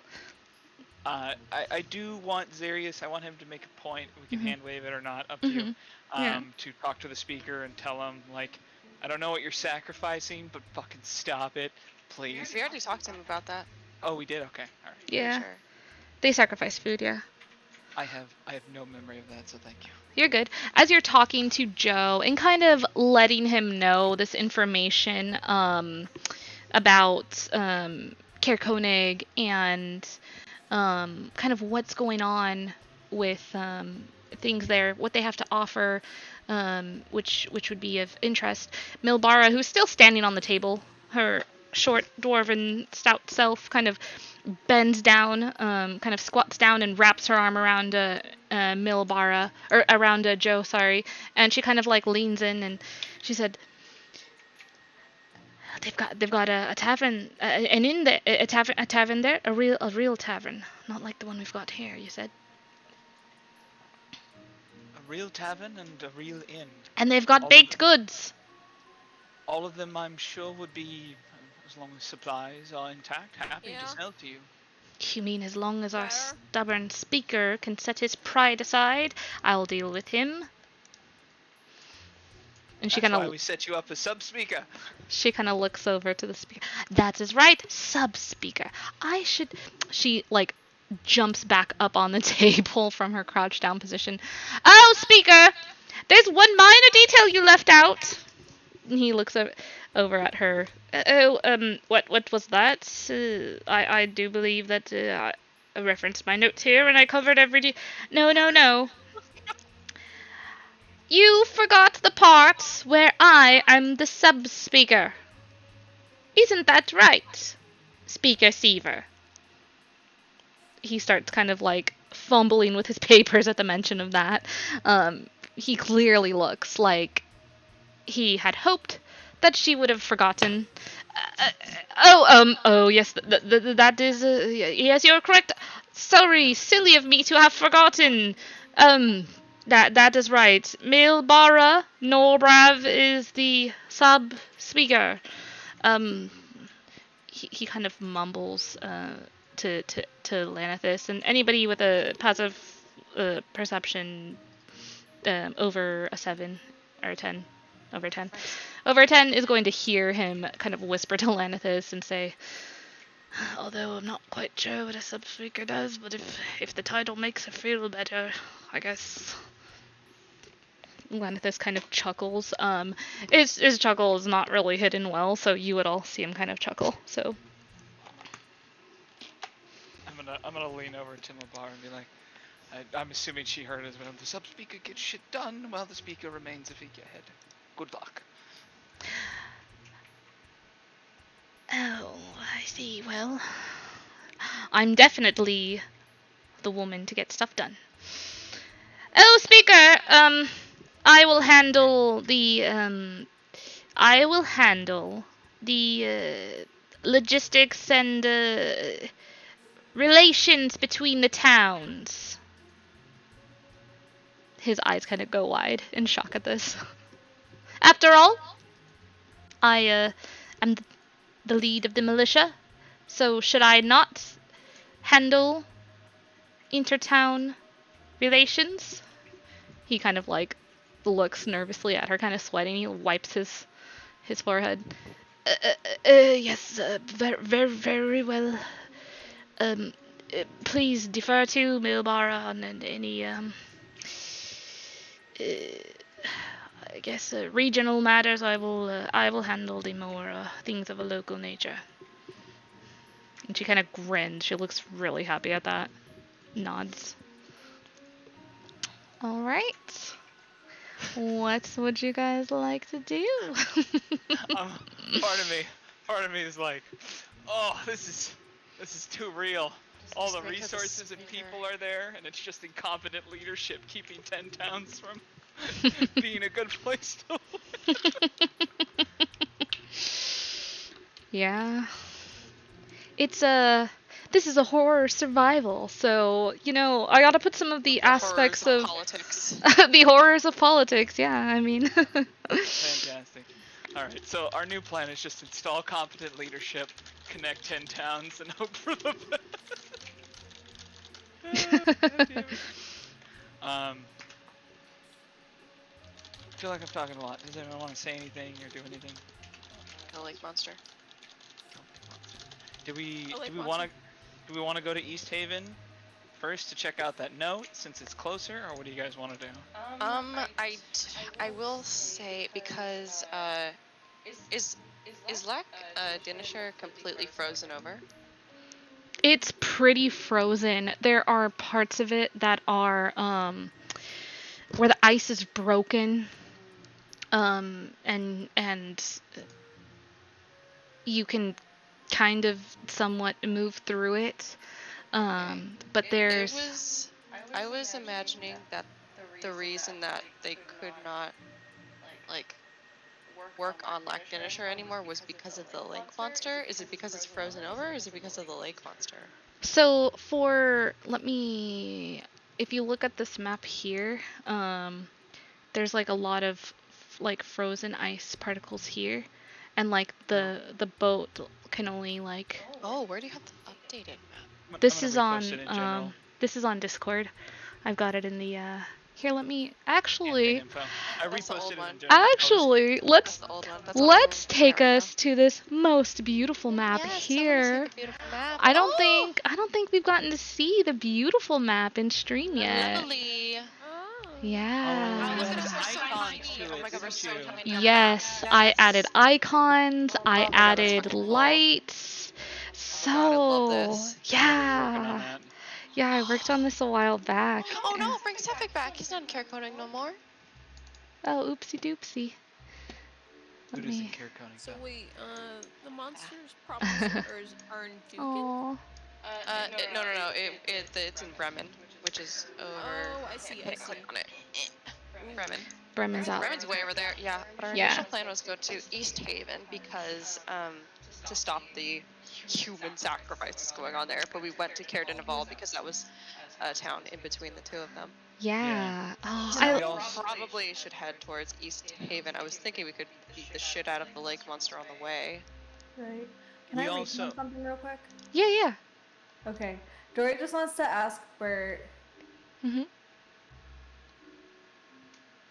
Privately, away from everybody else. Oh, okay, yeah. Do you want us to drop down a channel, or? No, we don't need to drop down. I just wanna make it a point. Oh yeah. Yeah, you're able to get through the crowd and make your way over to Bert and. Bert. Oh, hi, Dory. Good job. Oh, thank you. I really appreciate you so much. You've done so much for me, and I'm the owner of an inn now. It's amazing. I never thought I would be the owner of an inn. It's quite a surprise, but the speaker needed someone to take over the new inn. Or the old inn, I guess, the abandoned one. But hey, an old inn is better than no inn, right? Right. Oh my goodness. Okay. So, just to get you started, and this might make your place like super popular. Yeah. Do you have some kind of recipe or something for my breakfast? Well, Zarius did teach me how to make sticky buns, but it's Corey's recipe, and I feel like I'm kind of scared of Corey. She might actually get really mad. I don't want to steal someone else's. No. But okay, so there's nothing wrong with learning how to cook eggs really well. Oh yes, everybody likes eggs.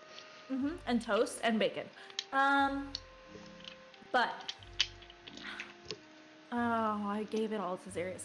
I gave a bunch of bottles of wine to Zarius, but I think I could give you some of them, and maybe like for an opening night, you can give people some wine, and that would butter them up to come hang out at your place.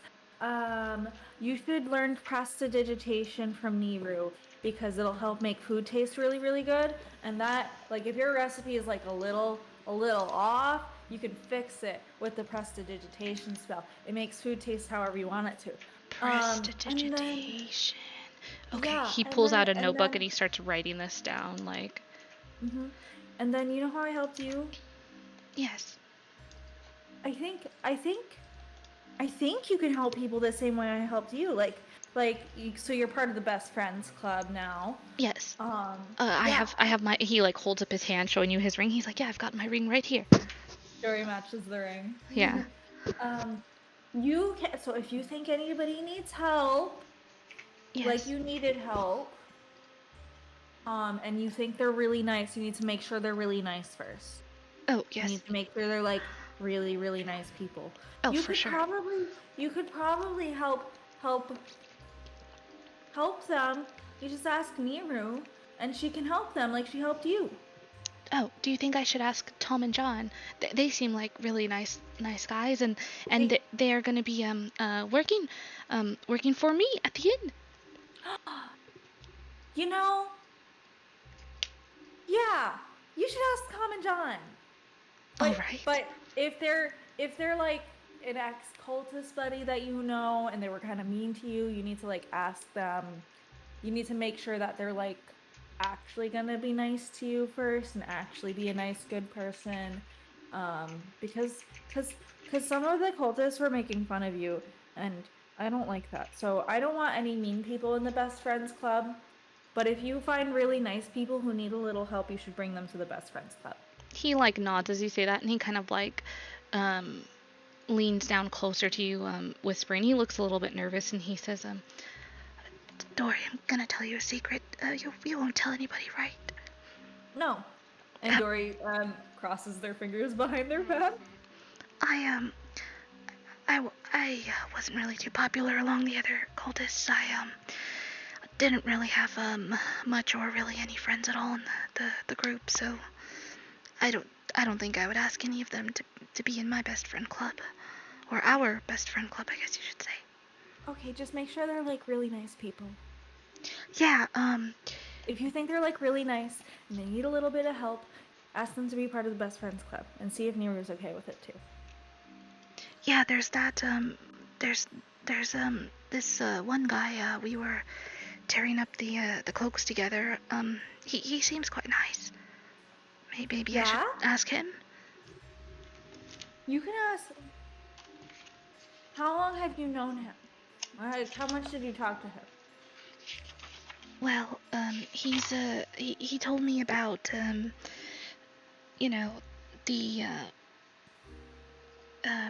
what his job used to be. He used to be the dog keeper here for the speaker. His name is Dacier, and he's kind of shy, but he seems like a really nice guy. And you should ask him about Alisar. Did you meet Alisar and Mir? Yes, I knew Alisar and Mir. Okay, yeah, they're also in the best friends club. So, yeah, you can ask him. Go for it. Got it. So ask all the nice people. Ask nice people who need help. Who need help? Okay. Yeah. I don't think that nice people who don't need help are gonna be super interested. But they can be your friend. They don't have to be part of the best friends club to be your friend. But if they need help, you should have them join the best friends club. Got it. Okay, I'll keep that in mind, and I will I'll definitely ask Tom and John. It would probably be nice. We're all going to be working together, so we can all be in the same kind of thing together. And yeah, and then you can make some friends. And you don't and maybe when you make some friends, you and your friends can help stand up for you when people are mean to you. And also, if anybody's ever mean to you, you can also always kick them out of your inn. Bodacious Bert's bread and breakfast. But what? Bodacious, what does that even mean? Well, that's what Schmo said. Schmo called my place bodacious. What does bodacious mean, Dory? Can Dory roll intelligence? Yeah, go ahead and roll intelligence. I know what bodacious means. But... Yeah. Oh, Jesus, on the floor. Natural 20! Shut up! You know the exact definition of bodacious, so feel free to describe that however you see fit to Mr. Burt here. So bodacious. Yeah. So there's a few things. So it's like something that's like really nice, like something that's like nice, something that's like something that you look at and you really like, and then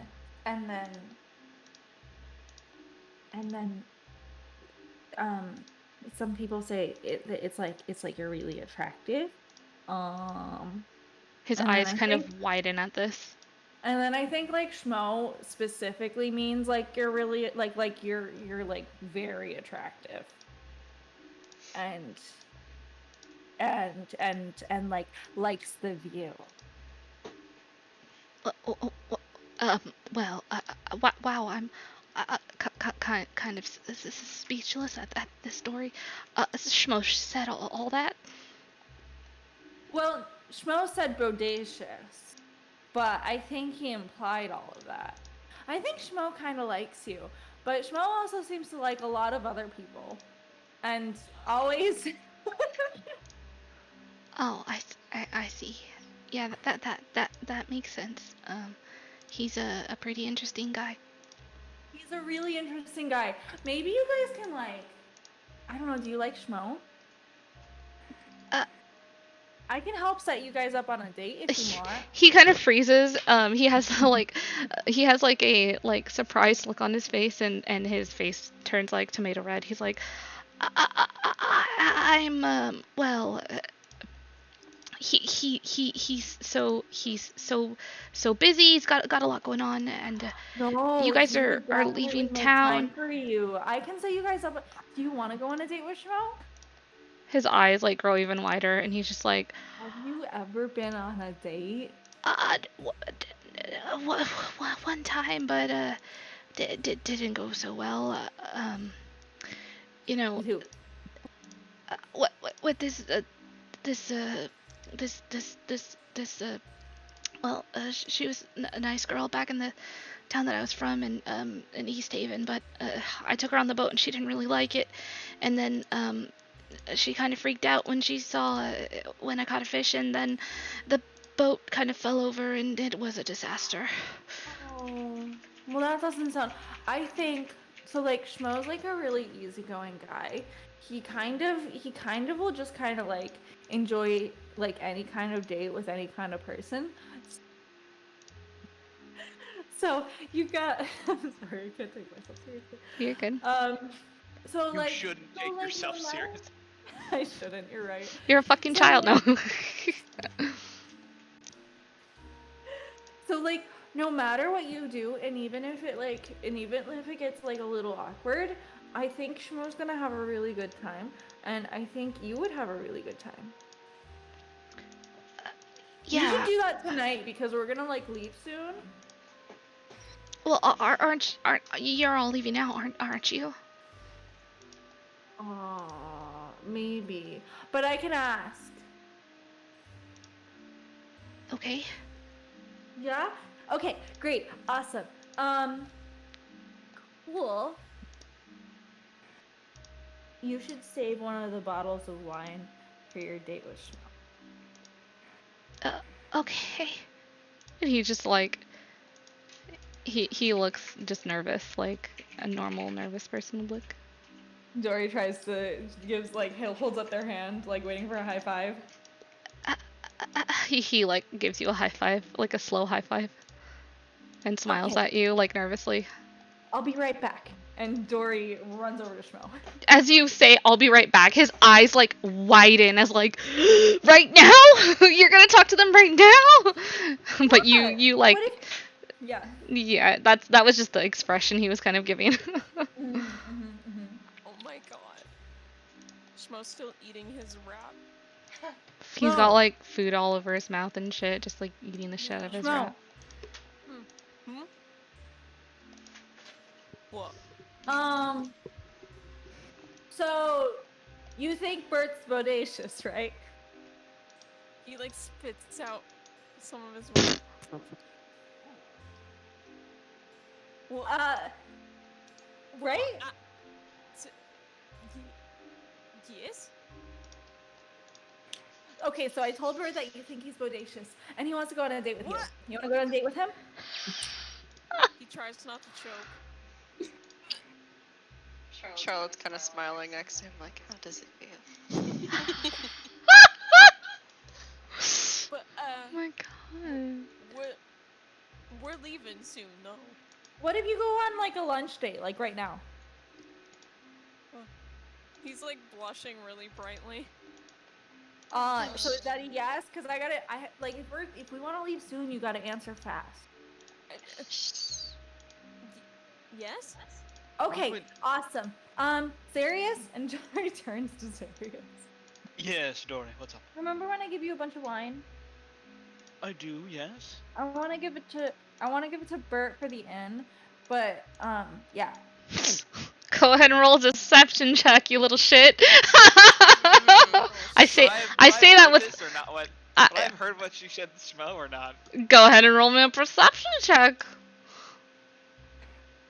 Deception 27. Holy shit. Little liar. Little liar. Let's see. Roll on your dice to get that, you little liar. 19. Wait. Oh my god, you have a Oh my god. Liar. Let's look at the map too. So. You have expertise or something in lying? No, they're just like maxed out on charisma and then proficient. Yeah, so you, Wow. so Dora, you're right here talking to Schmo, and Zarius is on the other side. I'm gonna say that,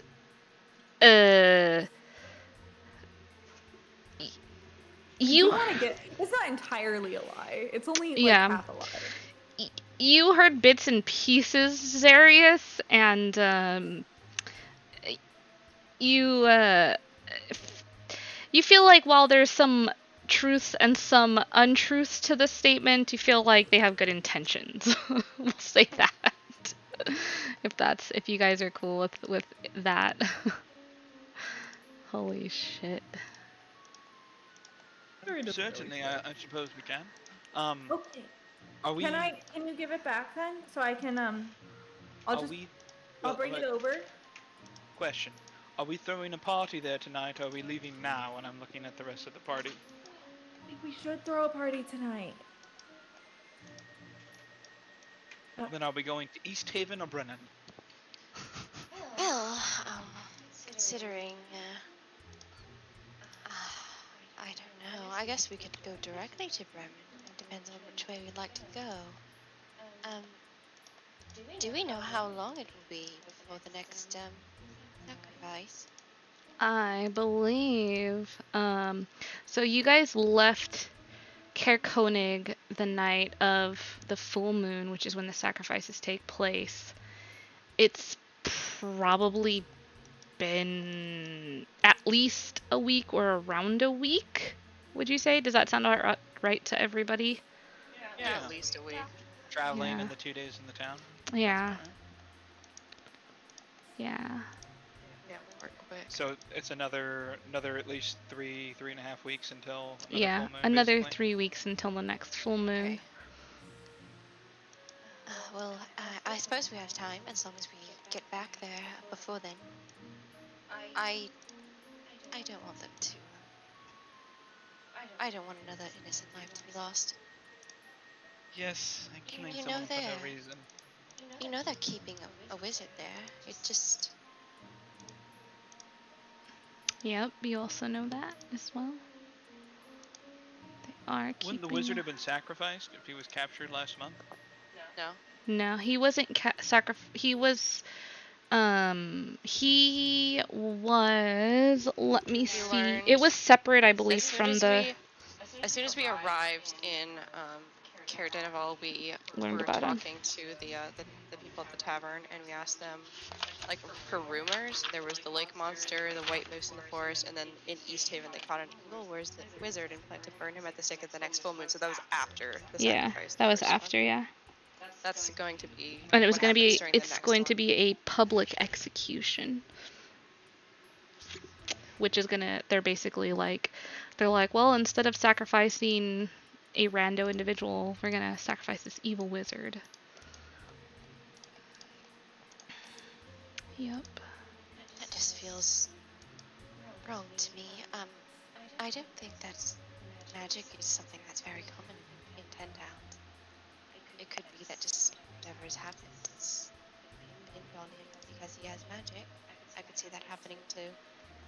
Either of our lovely wizards in our party.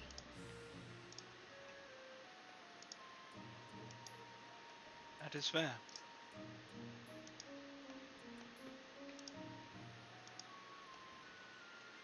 As long as we believe we have time, though, I don't mind either way. How long would it take to get to Bremen? It would take you, let me see here. There's a lot of ground we gotta cover. Yeah. It would take you, you're in Caer. Let's see, let me get us back to the overworld map. Map. Alright, so you can't just cut across straight there. Just with the way that the whatchamacallit, the terrain is. You would need to go like along these kind of like dotted lines. That's where the safe routes are. You could go through like the wilderness, but it's through the wilderness. So if you would, well, okay, do you guys want to go through wilderness or you want to take the safe route? Going through the wilderness will probably, we'll cut your time in half. Ooh. Potentially, What, depending on what you encounter in the wilderness. What's the timeline for both? Let's see. Caer to... Okay, so that's 9 hours, and then, hold on, I have to, like, add this up. So 9 hours plus... 9...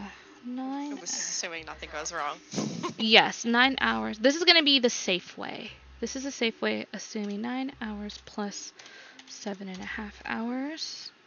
Plus, let me go to that place. Let's see, Bryn Shander to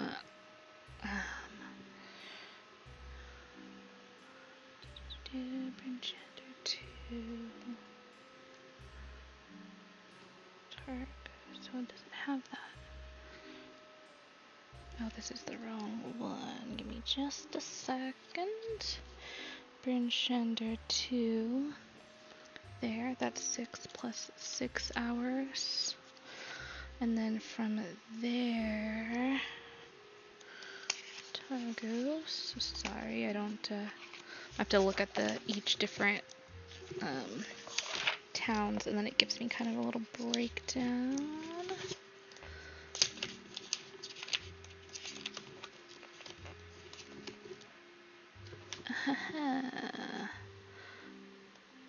Plus 6. So it'll be about 28.5 hours if you do straight traveling, basically.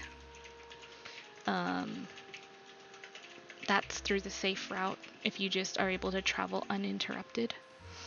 If you take the fast way, I'll say the fast way would be about 15 hours. So I'll put this in campaign info for you guys for reference. Let's see here. So it takes about a day of travel to get to Bremen.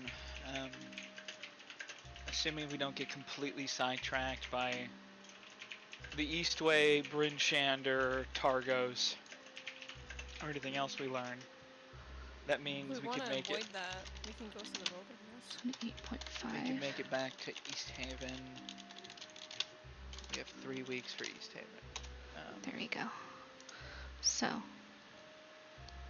travel from Caer Dineval to Bremen.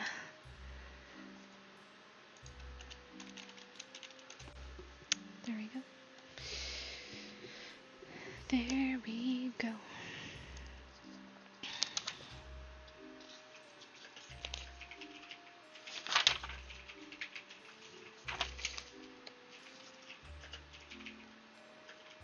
Oh, you don't hold on. Okay, yeah, that is correct. So, yeah. There you go. So that's what we got. We've got along the routes a total of 28 of traveling time. And that's if it's if that's 28 hours. So like you would obviously want to cut that up between 2 days of travel. Or if you go through the wilderness, that's 15 hours. Oh, okay. So So take us that long to get all the way to Bremen? To get all the way. That's if you go through the wilderness, it'll be 15 hours. That's that's 15 hours if you don't get stopped by anything, you don't have any encounters, etc. You're going through wilderness though, so that would give you, yeah, that's 15 hours. There's 24 hours in a day. That would give you 9 hours. If you traveled straight for 15 hours, then you'd probably have to like rest once you get there. So both of those are less than a week, so that's good. You can only travel 8 hours in a day, right? Oh, okay, yeah. Yes. Right? Pretty sure, which means it would take us so there you go. like 3.5 days to get to Brennan. We also on the road. Axe Beaks. Does that make a difference? Yes, this is with the Axe Beaks. Yes, this is with the Axe Beaks, yeah. Cool. Thank you. Sorry. Yeah, you're good. Yeah. But wilderness will only take 2 days versus like 3.5 days. Mhm. I want to have a party before we have to go on a really long. I think if we do the party, we should go and take care of whatever is in East Haven first. But more political intrigue is not the sense what I'm getting from the party as far as... You guys have time too. You've got like 3 weeks. You've got 3 weeks basically until that's going to happen. So take that to consideration. It'll be 2-3 days of travel to get through to Bremen, deal with the monster and the stuff there. Travel time, because 3 days there, 3 days back, it'll be about, if you say 2 to 3 days, 2 there and back, say it's about 5 or 6 days on estimate. So that's like under a week, and then you've got 2 weeks left to, so you have time if you definitely want to travel out there and do that. If we kill the lake monster, some places might be more willing to listen to us. Yeah, we'll get clout. Yeah, you will get clout. You will also have clout for East Haven, because if you look at the map, Dinev and Caer Dineval and Caer Koenig all are along there, which is frozen. They don't get as much lake monster stuff, but they do get some. And then you've got Goodmead and Dugan's Hole down south, which are also having a little bit of water. Not much lake monster action down there. But then if you look at Mare Dalden, which isn't not as frozen as other places, you've got Lonelywood, Tourmaline, Bryn Shander, Targos, and Bremen. So from what we've seen so far, the other towns don't particularly seem to care about like the achievements that you've made like in other towns, because they're all kind of competing with each other. So even if we tell them like in East Haven like we freed the Caer, they're like, so we hate Caer Dineval. They would, yeah, if you went there and were like, we freed the Caer, they'd be like, why would you do that? Like, why? Yeah, so we should kill the lake monster and get clout. We're the lake monster exterminators. How can I help you? Yeah, hello. I Lake also like. Monster. I feel like because we said that we were gonna go to East Haven first. I mean, I'm really intrigued by this wizard guy. But my brain also wants to do things a little bit in order, unless the other thing has like a time crunch. They both don't have a time crunch. I will say this. I will say the evil wizard is going to be publicly executed in 3 weeks in East Haven. That's already been set. They are going to be making this like very public, very making a like making an example of, you know, doing their thing that they do there. I will say the lake monster is going to be doing lake monster stuff until it is killed. So, lake monster has contributed to stuff being moved between towns because it terrorizes people. Don't want to be on the water. People have lost jobs. Fishermen, for example, Bert was a fisherman. That's why he doesn't really fish and can't be doing that no more. The lake has. Your NPC keeps losing fingers. Yes. We gotta protect him. Which if we don't kill this thing fast enough, he's gonna have no fingers left. You don't know the exact reason why he's been losing fingers. There's theories, but yeah, like that. Yeah. So there's. I mean, the That's lake what he monster. told us. Yeah, the lake monster is gonna keep doing lake monster stuff until Okay. it is slain. So that is up to you guys. Lake Monster then is what my vote. What do you guys think? Absolutely like monster. Lake monster. All right, lake monster, everybody. Everybody going Lake Monster. All right. So are we leaving? Are we leaving immediately, or are we? Do you guys want to throw a party? Dory's running back to Bert. Okay. I don't mind either way. Dory runs on all back to Bert. And what would you like to say to Bert, Dory? Okay, so we're like still kind of making some plans about when we're leaving. We're not completely sure yet, but I think if anything, you guys can have a lunch date, and Schmo said yes. Also, here's some wine. Wow. Thank you, Dory. You can save some of that for your inn, but you should save some of that for your date. I see. Are you giving him one bottle, or how many bottles, or what are you doing? How many did I give Zarius? Maybe like 9, right? I have no idea, unfortunately. Also, I just remembered you can't get the wine from Zarius. The bag of holding is in Charlotte's chest. Oh, do I have? Oh, did you give it back to her? Yeah. I remember I said I handed the bag of holding. Oh, back that's after, right. That's right. So in the sorry. morning. It's hard to Should keep we track of all this. Yeah, you can. I mean, Darius would probably have told you that he doesn't have it, and Charlotte has it. Okay, Charlotte, Yes. can Dory? I get the bag of holding? Oh, what do you need? She takes it out and starts to like rifle through it. I need the. I think I gave him like 9 bottles of wine. Yeah, I think. Yeah. Dory saying this. I think I need the like the 9 bottles of wine. Dory, It's not for me. we're not having a party right now. We're not having. I want to give them to Bert so that Bert can have a little something to help attract business in his inn, and maybe a couple of other things. A couple of other things. Well, I mean, yeah, like he can keep some for himself and like things he wants to do. It's like a gift.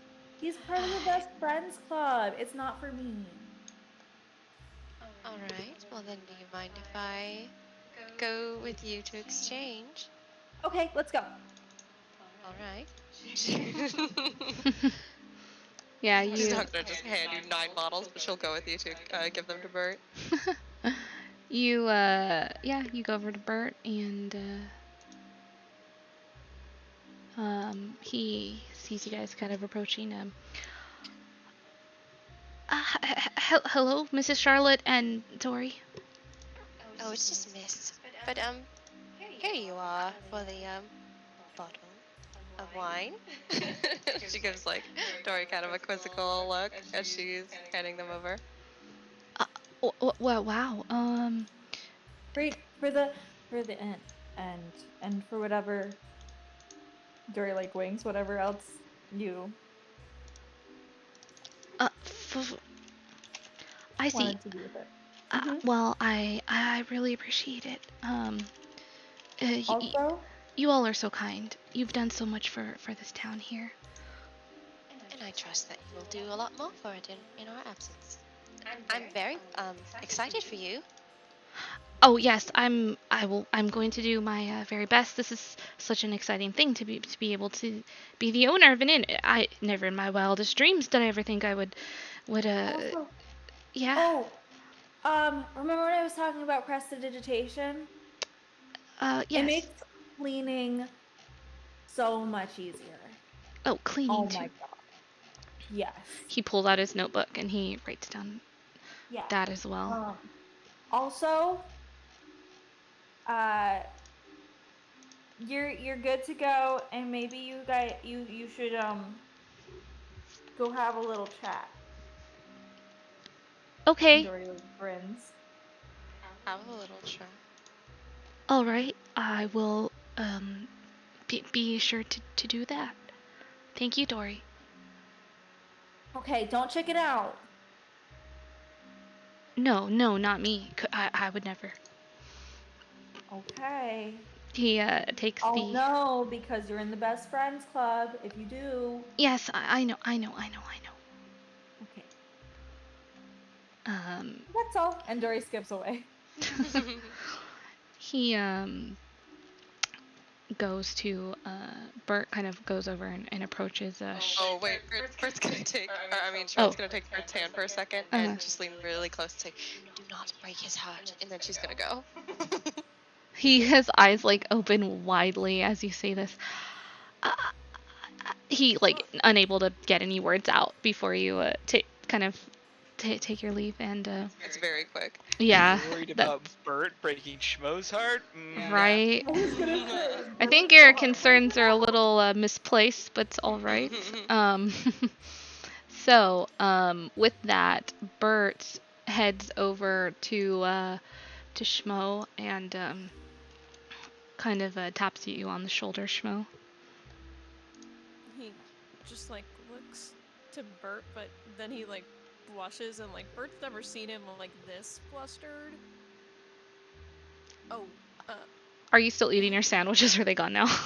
there's like one left in his pocket. Oh my god. Hey, Bert. Hi, yeah, I was, so you're, just wanted to say hi and, you are, always welcome at the, bodacious Bert's bread and breakfast. And his face, like, his whole face turns bright red. Yeah, his face turns like brighter red too, and then he just like face palms and like drags his hand off of his own face like ugh. He kind of grin, like smiles widely, like the most awkward, nervous grin. You know, I wasn't expecting people to hear that over everyone else talking. Zarius kind of made the joke first, but I agreed. I see. Well, if you'd like, perhaps we could have some dinner breakfast. If you're all wanting to come over before you leave town.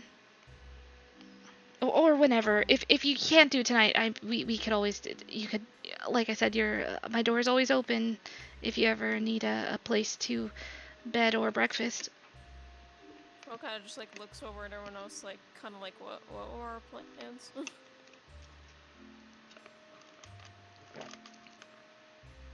I think we should open your inn with a bang and let Mistral and Terpsichore perform. Let everyone blow off some steam after the cult. Let the Caer members and the cult members perhaps have a bit of commonality join them before we leave, so there's not any lingering issues. That would be great, Mistral and Terpsichore. You would be willing to perform at my inn? And he kind of looks to both of you. Bert, I'm insulted that you think I wouldn't perform at your inn. No, please don't misunderstand. I know you're so busy, and my inn is that it's not even been properly cleaned up. I don't know if it's suitable for artists of your caliber to be performing. We have three people with prestidigitation. We can clean things up very quickly. And you have 9 bottles of wine. Do we have any other alcohol? Delegatory. The fucking calmness in which she said that, like, didn't even blink or look up. Like, allegatory. Sorry. It's moments like this where I'm like, man, I wish we could all see each other. Yes, do we have any other alcohol?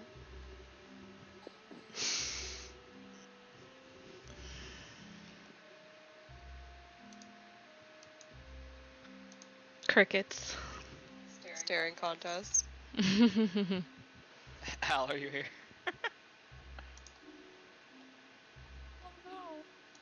Oh. How? How? Well, even if we don't have any other alcohol, 9 bottles will let most people have a glass, and I will make some cinnamon buns. Sticky buns, excuse me. I was like, what the fuck is a cinnamon bun? What the fuck is that? Get out of here. Disgusting. Get her out of here. That would be great. I should get to work on figuring out a recipe of sorts, or some kind of special or something for the place to be known for. If all of you are really willing to help me clean the place up and perform, even I'm already forever in your debt, so I can consider me 2 lifetimes of debt to you. Alright, but like I said, do your best to protect and help the town. That's more than enough. Alright. Is everyone alright with that plan? Absolutely. I don't see why not. I'm ready to perform at any moment. I'm ready to provide musical backup and have fun with my friends.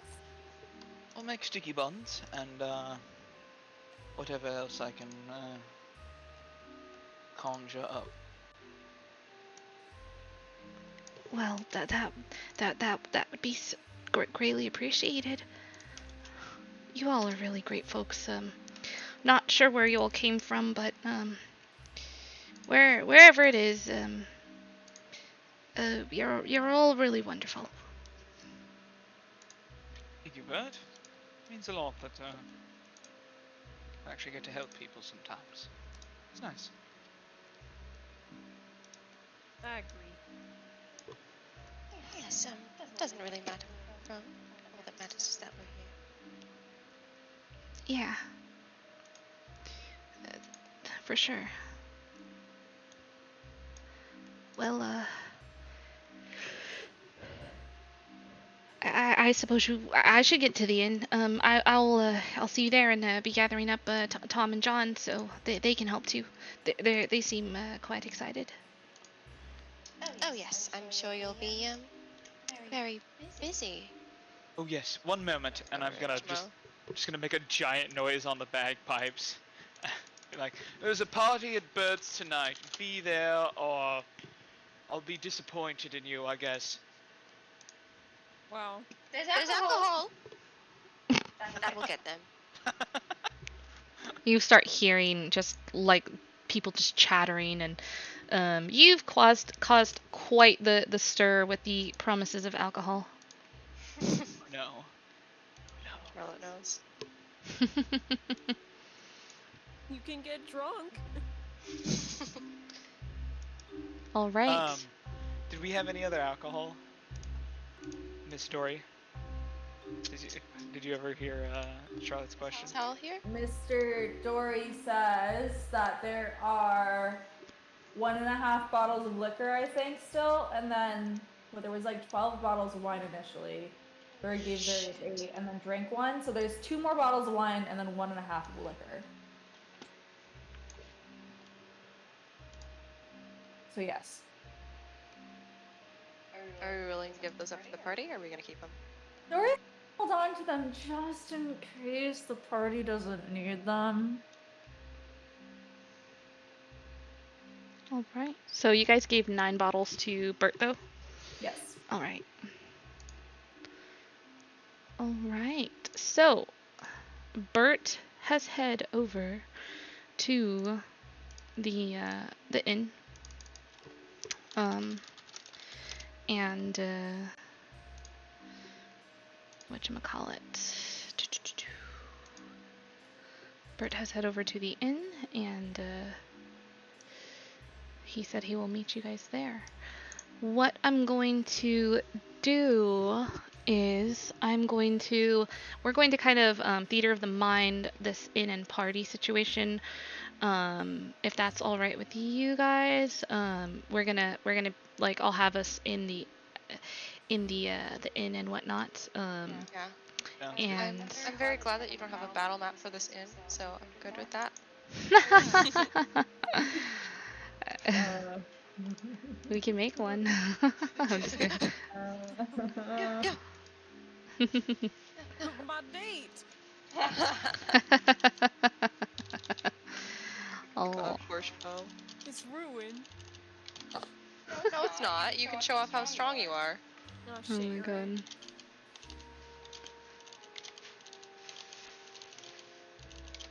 All right.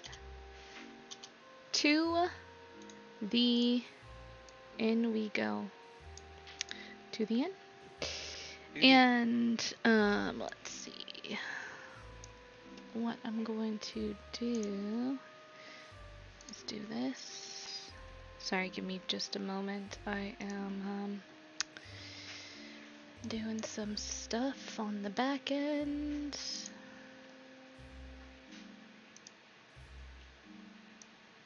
There we go. Game capture. There we go. Alright, there we go. So, we will do this. We are gonna go to the inn. And at the inn, which I need to rename. Yeah, it's gotta be bodacious birds at breakfast. Yeah, gotta edit that. Bodacious birds, bread, bed, and breakfast. The deed has been done. It is a very long name, but the name has been changed. Alright, so we've got that there, and I've got that fixed. And we'll go ahead and do this. I'm gonna place your guys' tokens here at the inn. I'm gonna give us a little bit of a more cheery music in just a schmoment. Dodge. Moment. In just a schmoment. It affected you as well. There we go, Bert. There we go.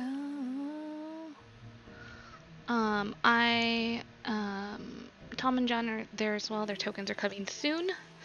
So let me change the music and we can get down to it. I just want to say, watching Corey. Oh, on the fly the across north- yeah. I'm glad that I wasn't the only one who saw that. That was hilarious. Oh my god. Sorry. That was good. We don't gotta talk about it, you know, when these things happen. I love when they fly across the map. It's funny. No. It was great. It No. was fucking great. Where's Great. the Caer?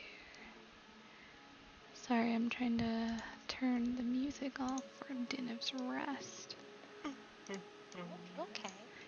And music, music, music, music. There you go. There we go. Down with that music. Let's see how we like. Do we like? No. Party 2. No, it's gonna be this one right here. There we go. Mistral's gonna be playing Party music. Mistral's party playlist. Mistral's party. Oh, I'm sure she has a bangin' playlist. Yeah, she's just gonna be playing her tunes. Alright. So, alright guys. Go ahead and, do what you would like to do with the party. Let me know what you'd like to do. What's Bert? Did you get my message, Momo? Oh, let me check it right now. Oh I just want gosh. to know if it's possible or not.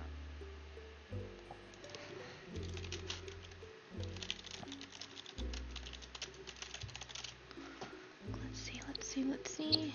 Secret message. Secret message to the DM. Look. Secret message. Okay, go ahead and roll me, a, stealth or sleight of hand, Zarius. Poisoning! That is a 15. That's All how right. we learned that Xeris is the BBG. Alright. She's rolling damage. I mean, his behavior's been a little odd. Who knows? No! I'm onto you, worm boy.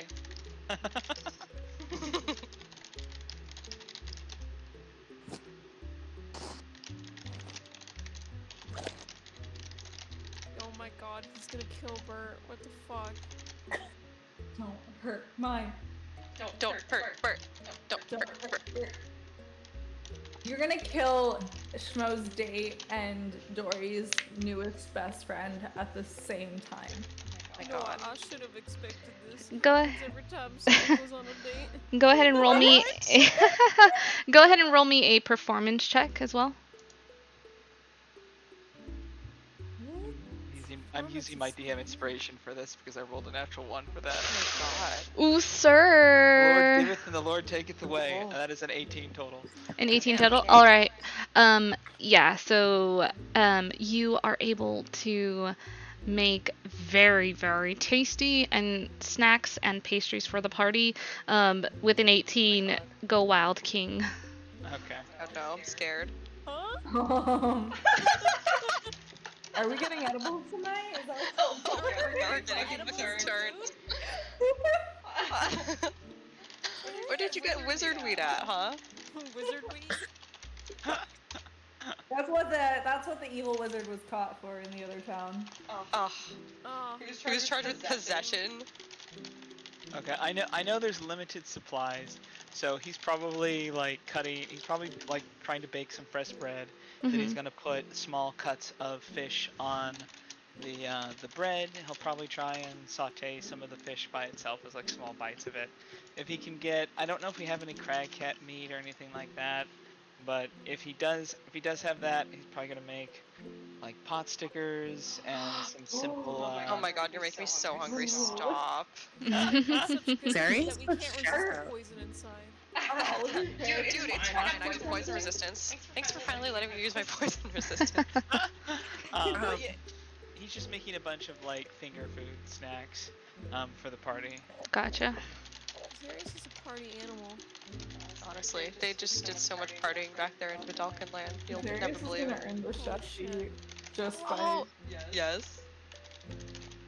The lines are becoming blurred between campaigns. All right. Okay. All right. So, if anyone has anything they would like to do, add, and such for the party, feel free. Go wild. Just let me know. I'll be really honest with you guys. I need to prep the lake monster, so the party will be going down while I am prepping the lake monster. So, Yeah, I have a little bit of it prepped, but I have a feeling you guys might be getting to it sooner than I anticipated, which is totally fine. And I just want to make sure that everything is prepped as properly as I can. I do want to say I do not want to fight it unless we have Terpsichore with us as well. Oh yeah. Is she not with us? I am, but I'm gonna have to leave in like an hour because I gotta work in the morning. Got you. Oh, okay, yeah. So you guys will probably get into town then. Not quite fight the monster, but you'll get into town. So yeah, go ahead and party. Do whatever you would like to do for the party there. And Ari's immediately gonna take the bartending role from Bert and say, Go. I got this. You go.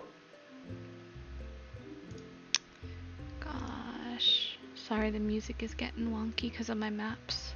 Wait, you guys don't hear my music though, right? You No. You changed the whole right thing. now. Just heads up. We just got taken to a different. Oh yeah, the map just got. Oh. It was like the traveling map. You took the traveling map. Oh no, that's not good. We don't want that. Let's take us back to Bodacious Birds. I meant to view scene, not to activate the map. So sorry, friends. Bert shoves us all out of his inn. Oh my Get the god. fuck out of here. Look at it. Pretty much. We're gonna do this. So yeah, whatever you guys would like to do with the party, different roleplay situations, let me know if you need me for anything. I am here, and yeah, whatever you guys would like.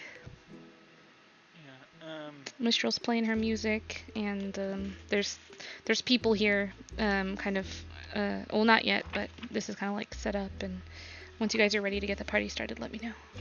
Yeah. Zarius is gonna help clean before he goes into the kitchen. Tells everyone else to stay out. Okay. Oh.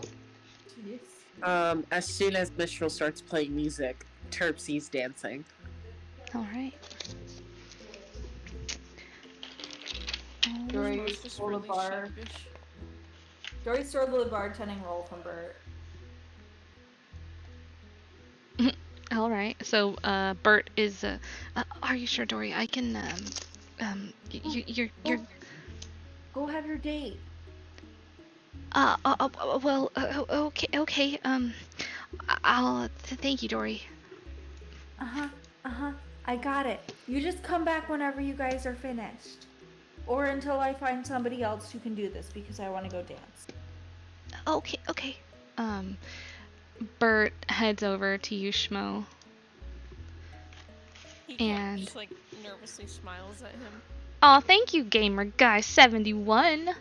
Gamer guy. Bardic Inspiration for Zarius. 1d6. You've got 1d6. You've got. Yeah. So. Everyone's going to die now. So Alright, just I yeah. guess. Just remember you've got a 1d6 for your Bardic Inspiration. You can use it when you'd like. So. Okay. I'll Keep that If in your we are notes. being poisoned, Terpsy's not gonna die. Terpsy's I'm not immune gonna to die that shit. It's gonna be the Magic. Terpsy and Charlotte campaign. Oh my god. Are you suggesting he's going to poison himself too? I have no idea. Romeo and Juliet, I don't Murder fucking know. Invaders take the rest. Alright, and with We that, needed some haunches for oh my for the dinner. god. Jeez. What? No, I hate that. I don't even know what you're implying by that. I'm glad I don't understand whatever you just said. I hate that.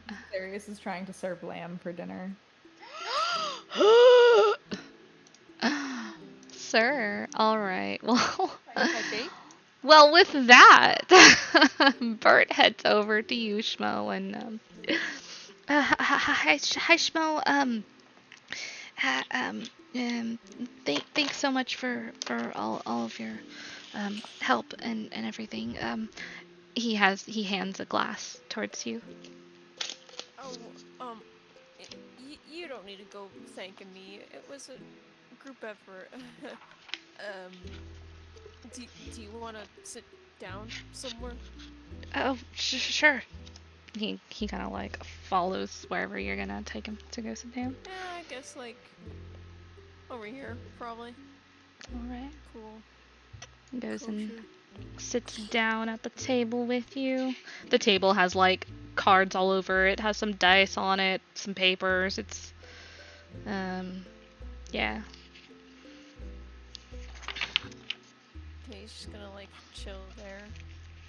Probably like on occasion tell a terrible joke. Let's see, does he laugh? He laughs. He's really bad at dates. He laughs awkwardly at your jokes. Go ahead and roll me a charisma check. They're both so awkward. Yeah. But your Oh, ugly shit. jokes Could I are have given him guidance before he went on his date? Lasts for a minute. Where are you? Are You're we- not even on the map.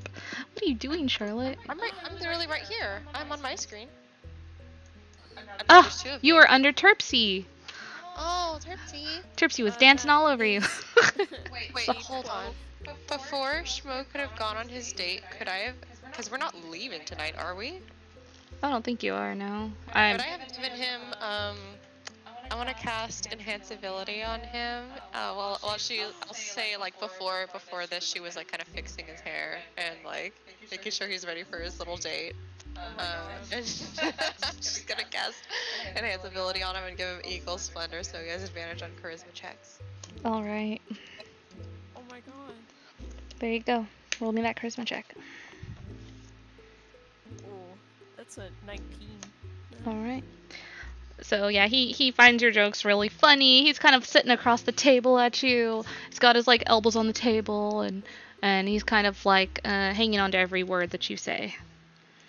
Schmo kind of like, then he also starts putting his elbows on the table like he's holding his chin in his hands and stuff, and he's just like really genuinely kind of like happy. Just very amused and stuff. Once in his life he's not being a whore. Is there anything you'd like to say in particular to Bert here? I'm not the best with words, but I'd say he'd probably try to give advice about being confident. Okay, go ahead and roll me a wisdom check as you make your attempts to impart some wisdom upon your date here. That's a 5. All right, go ahead and give us your wisdom, King. So you know, I know that you kind of have trouble with some confidence, and then he like stops. He's like squinting and like staring in the distance. He's trying to think about how he's confident. Mm-hmm. He's like, and he kind of just goes, his wisdom is dead at this point, and he's like, try your best. Yeah, I will definitely I appreciate the advice. I will I promise I'll try my best. Oh wait, I got better advice. Okay, it just popped into my mind. When things are going south, think of everything in your life that has meaning towards you and how you want to protect it and prevent things from getting worse and put all your strength into that. Well, I'm not very strong, but I will like, certainly try. Not physically. Like emotionally and just your power of yourself, not physical strength. Yeah, I just don't really consider myself to be too strong, Schmo, to be honest. Niru's kind of been doing a lot of the heavy lifting, it feels like. I'm just a regular guy until you all kind of came along, and things have really turned around for the better in ways that I never could have imagined. Well, people always start off as regular, I like to say. It's what they do that forges who they become. And as far as I see it, I think you got a long journey ahead of you, but I think you're on the starting path. Don't think of yourself as regular, Bert. Yeah. Yeah, perhaps. That don't help your confidence at all. He kind of scratches his head sheepishly and nods. Yeah, you're right. Fake it till you make it, right? That's what they say. If that works out for you, then sure. Can't say it has. Well, it has for me a little bit. Well, you don't seem like the faking type at all. You seem really confident and very sure of things and everything. Ideals are complicated. I always think I'm doing the right thing, but I could be doing the wrong thing. Yeah. Kind of like, I could understand that. That's how it was for me with the cult and everything. I thought I was doing the right thing, but I didn't really realize how wrong I was. Yeah. It seemed like a messy situation, but think of it this way. This is your time to make a new birth. Yeah.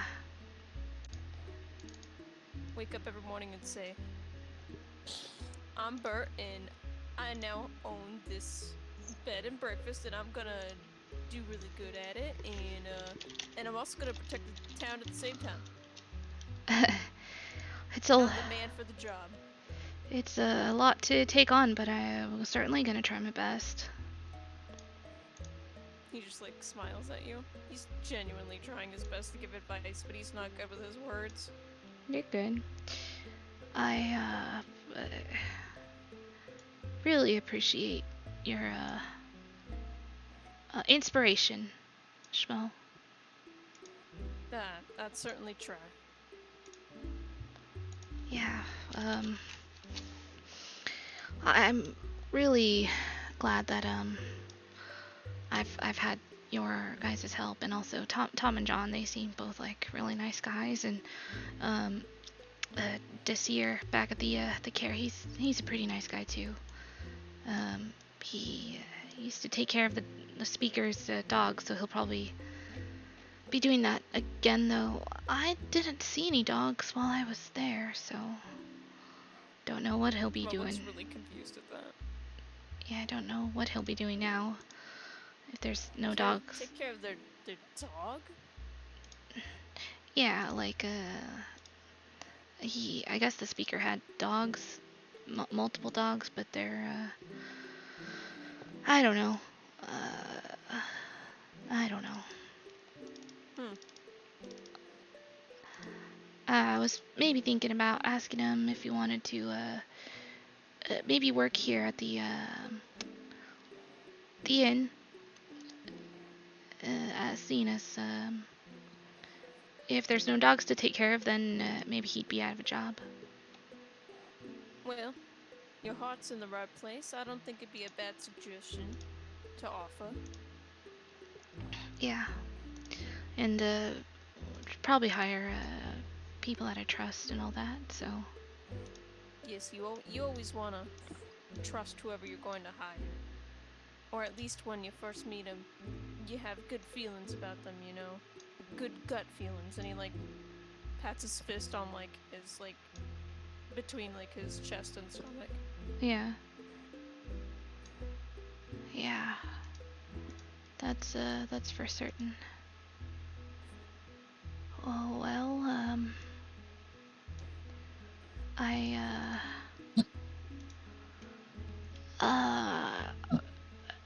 do you think you will all be coming back around here again sometime or sometimes someday something? You all seem pretty busy. You seem like really ambitious folks. I'm not entirely sure. I'm pretty sure it is our goal to help almost every town here with their issues that they need and to also stop the sacrifices in other towns. I'd imagine we'd be pretty busy for a while. Yeah. But if I'd say if we're in the area, I'm sure we'll pop by. Yeah, well, I'd like that. I know the speaker offered his place to you all, and the Caer is pretty big and grand and fancy and all that. But if you, I'll do my best to make things comfortable here, and make this a nice place for people to gather.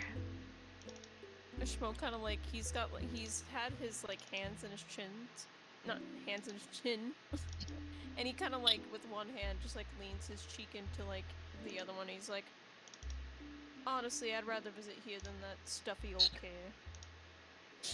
Yeah, it's I don't think I'll be visiting that place too often, to be honest. Besides, I'm sure you'll give this place a more homey feel. Yeah, it's a lot of work, but I'm definitely excited for it. And he looks around, and I imagine there's probably like noises coming from the back where Zarius is at, and Charlotte and Dory, you guys are like helping spruce up the place, if I remember correctly. Yeah. Charlotte doesn't really participate in parties, she facilitates them. Dory occasionally sees if if Schmo's gonna make, or Bert is gonna make eye contact with them while they're working on whatever, and just like wink or give them a thumbs up occasionally. Yeah, Charlotte's like pretending to be cleaning up, but she's monitoring the date. She's making sure. Oh my God, everyone's watching them. She's trying to be subtle about it. He kind of he catches your guys' glance, and he'll like shyly look away. Is there anything else you've got that you would like to say or do with Bert?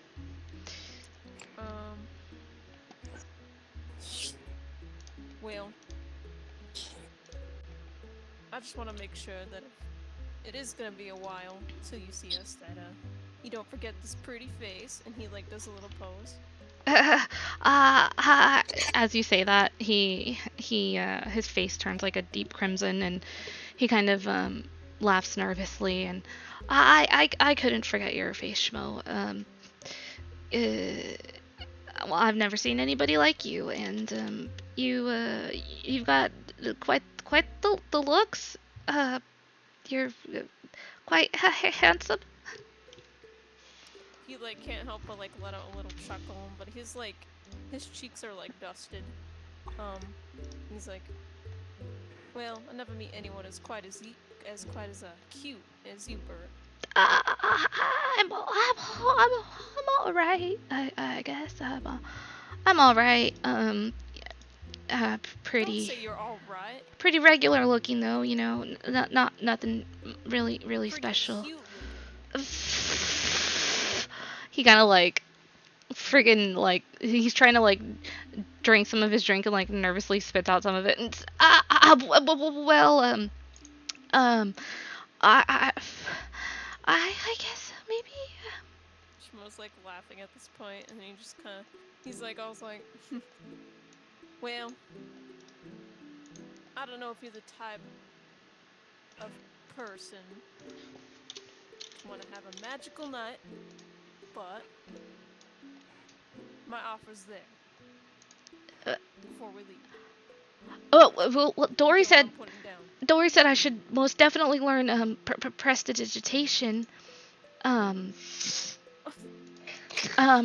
you know magic too? He's like, what?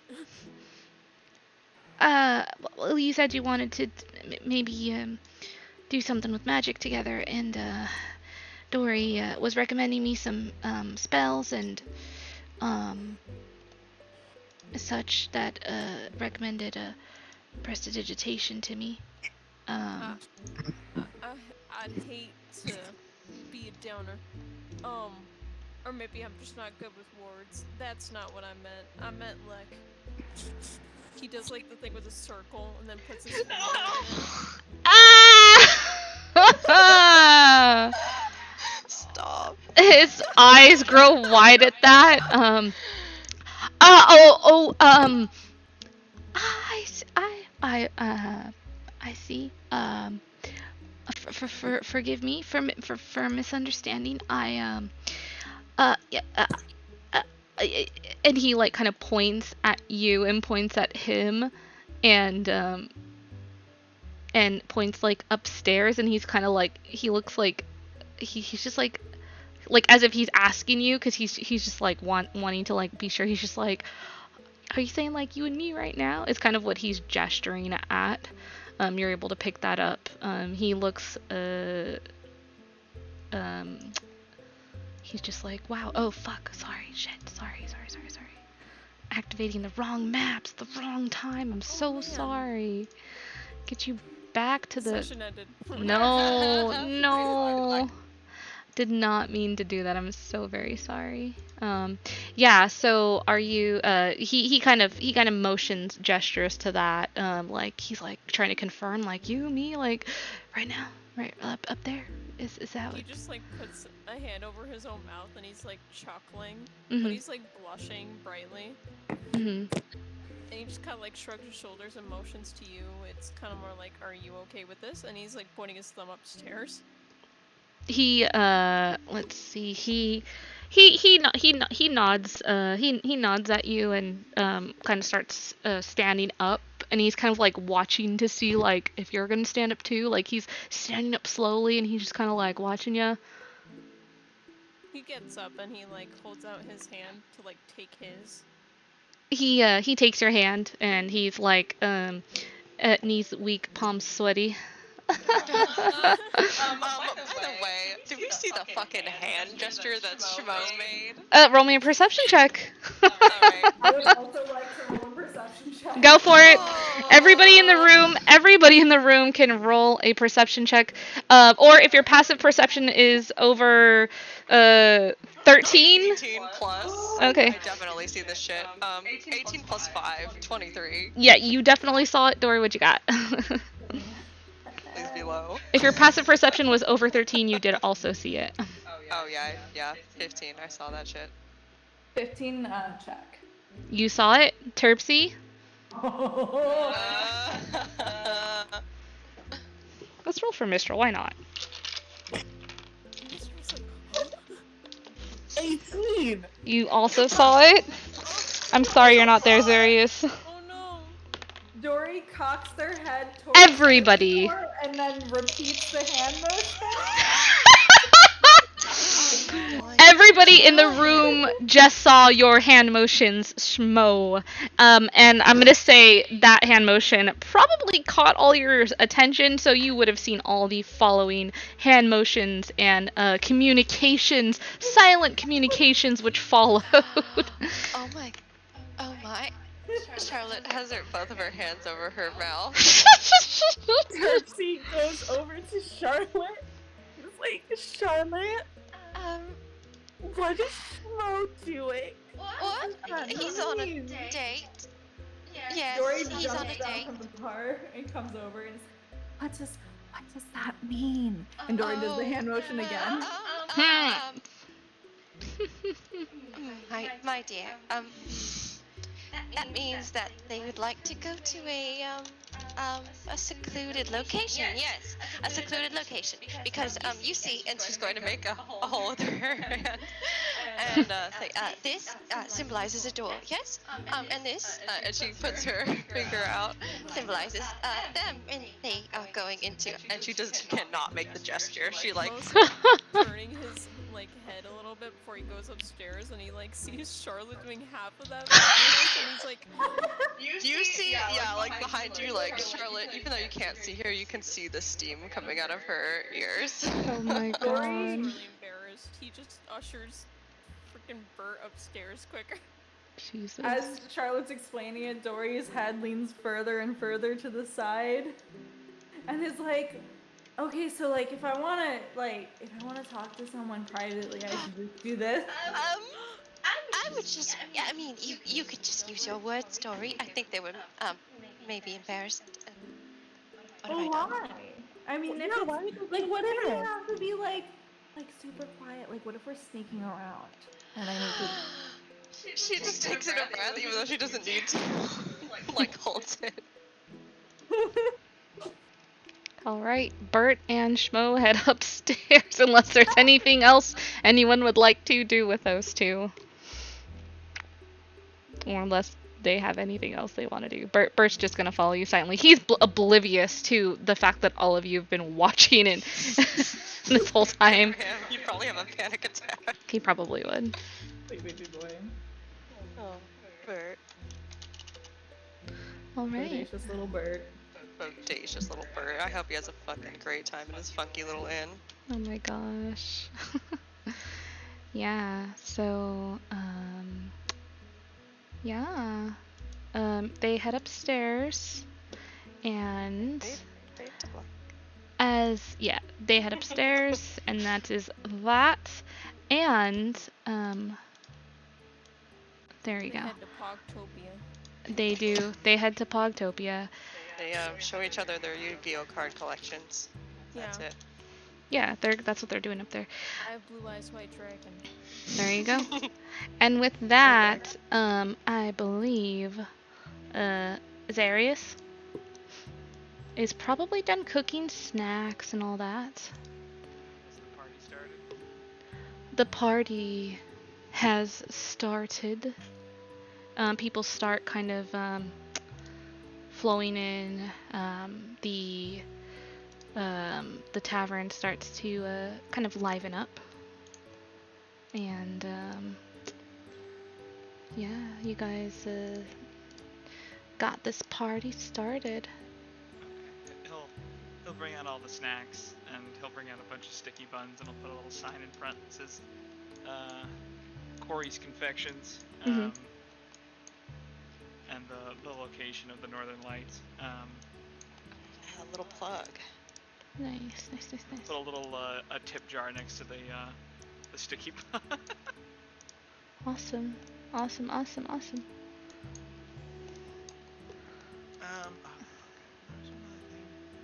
Oh, he's gonna take a wine bottle into the back for half a minute and then come back with it a little less empty.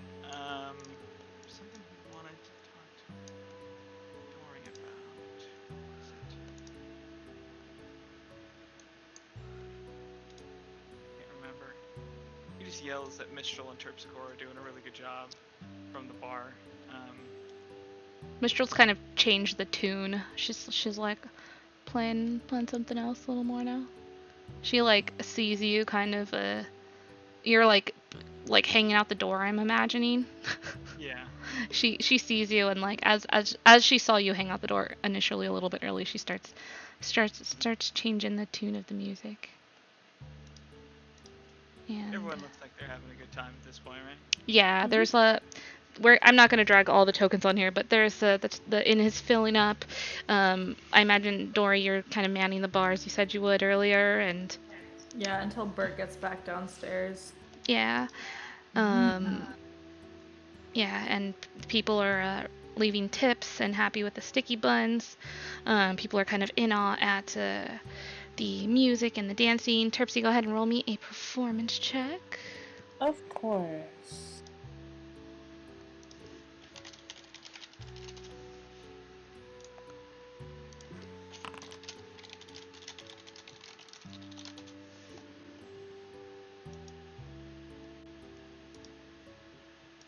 $15. All right. Yeah, with a 15, your dancing is immaculate as ever. The people have never seen dancing like this before, and you've captivated many hearts and inspired many here tonight with your dance. All right. Things are looking quite poppin' here. Happy, chill vibes. Everyone is really liking this once abandoned inn, now turning into a bit of a kind of cozy hotspot. The atmosphere here is very cheery, which is very different from what this town has kind of been thus far. Alright, from the kitchen door, Zarius is gonna yell out, Charlotte, can I borrow you for a moment? Of course. She's eager to get away from this conversation. She makes. And she'll duck into the kitchen. Did you need me for something? Yes. And he takes you around the corner to part of the kitchen, and there's a small table with 2 chairs. There's a white tablecloth, very fancy dining set with 5 lit candles, and you tell me what I can get away with food-wise. I'm thinking there's a Oh yeah, you. seafood bisque, there's like crab cat cooked in herb butter, and then there's some like garlic mashed potatoes. Yeah, you're able to get away with all that. You rolled good on your cooking skills. I know I say a lot of things, but I figured we hadn't actually been on a date yet. I thought now was a good time as any. I was actually. This is so nice, Arius. You made all this. Yes. And I feel a little bad, like I should have been focusing on the snacks more, but I ended up focusing on our food instead. But the snacks should still be good. I precipitated them, so. Oh yes, you're very good at that. She smiles. It seems like everyone out there is having a good time. She takes a seat. You know, I was actually had that on the brain a little bit. I was thinking about. You recall the party all the way back in Caer Koenig? It's hard not to think about it now. I do, yes. He's actually quite amused by that. Like, never would I have known what a simple phrase, letting my true thoughts out would result in. Listen, I had sort of put those feelings to bed. I had no idea you felt that way. I felt that way, but well, I already told you this. And she's like seems like she's starting to get embarrassed. She's looking down at the table.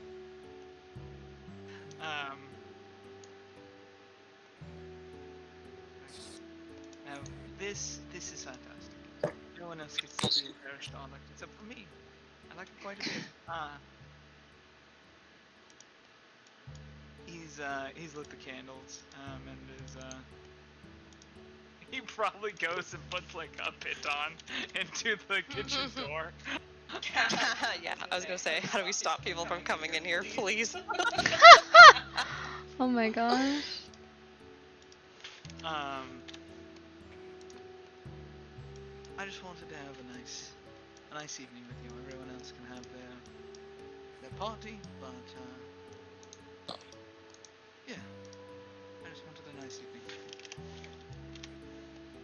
Now that you beat me to it, I was going to look around for some sort of locale, but there's not really much on offer here. Though you made one, that's very great. He looks like a little embarrassed. I may have stolen a few things from the Caer. Don't tell anyone, please. Oh, I won't. She kind of laughs at that.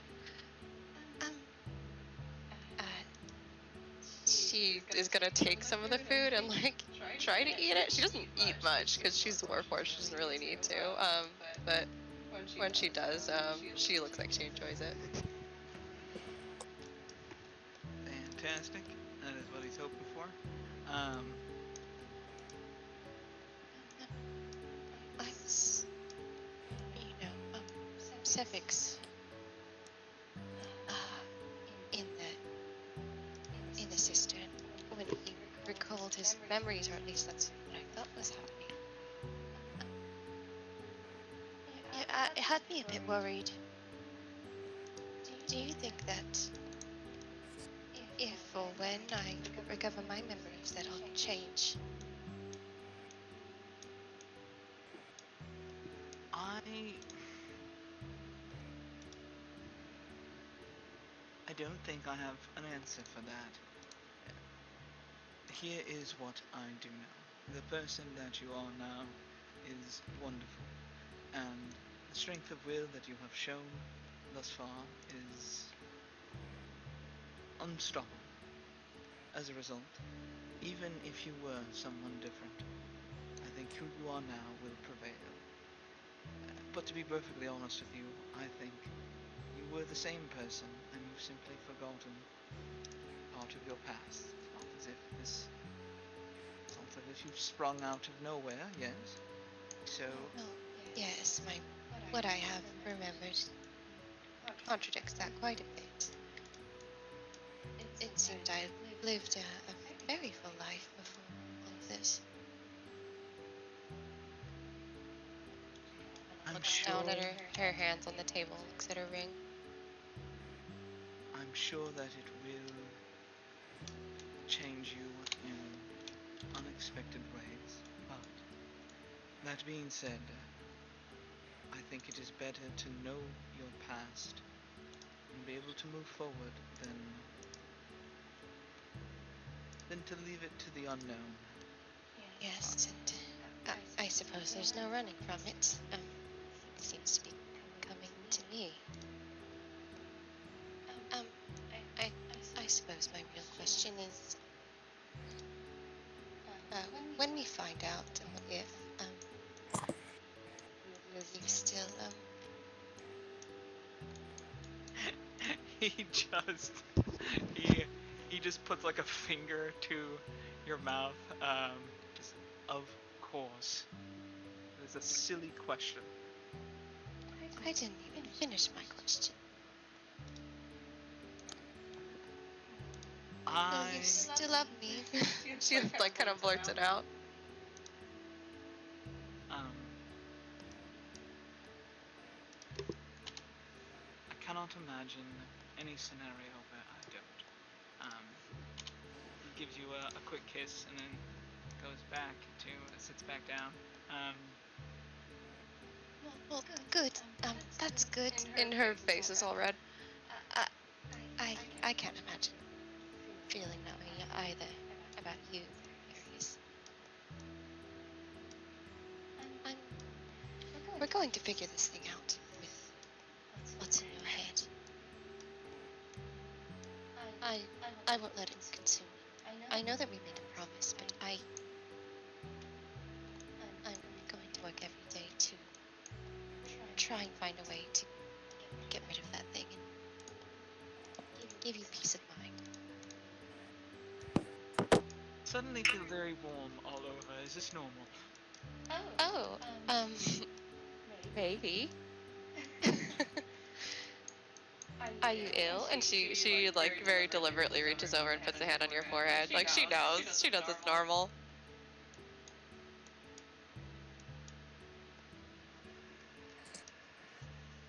What did he say?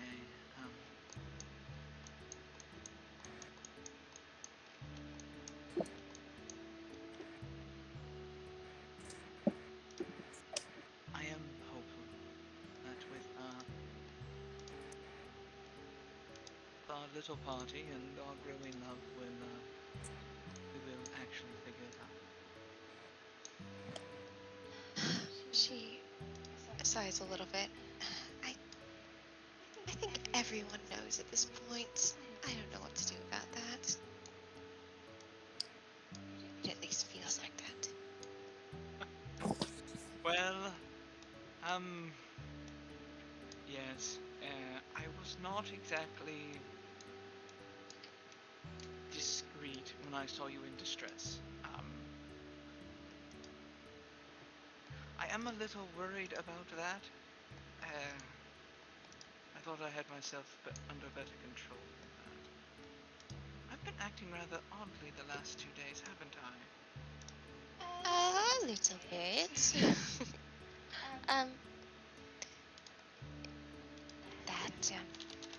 That piano playing was quite out of the box, I'll say. But I think it worked well. We went running and no one got hurt. I'm not sure what spawned that, but it was quite fun at least. Yes, I mean, I feel I have no room to talk in terms of acting a bit out of character at times. Is everything okay with that? I know you'll be honest with me. I just want to make sure I don't have any way to investigate. You don't have to worry about that. I know it's scary, but it is still me. It's as if I could go somewhere else and back to those memories, but The memories you do have engender that kind of rage in you? yes, I remember being on a battlefield with young, inexperienced people that should not have been there. It's Right, you told me a bit about that. they were just cannon fodder. There was absolutely no way they could have survived. And not being able to protect all of them made me very angry, and very angry at the person who could have possibly put them there. I suppose I feel that way whenever someone hurts one of you.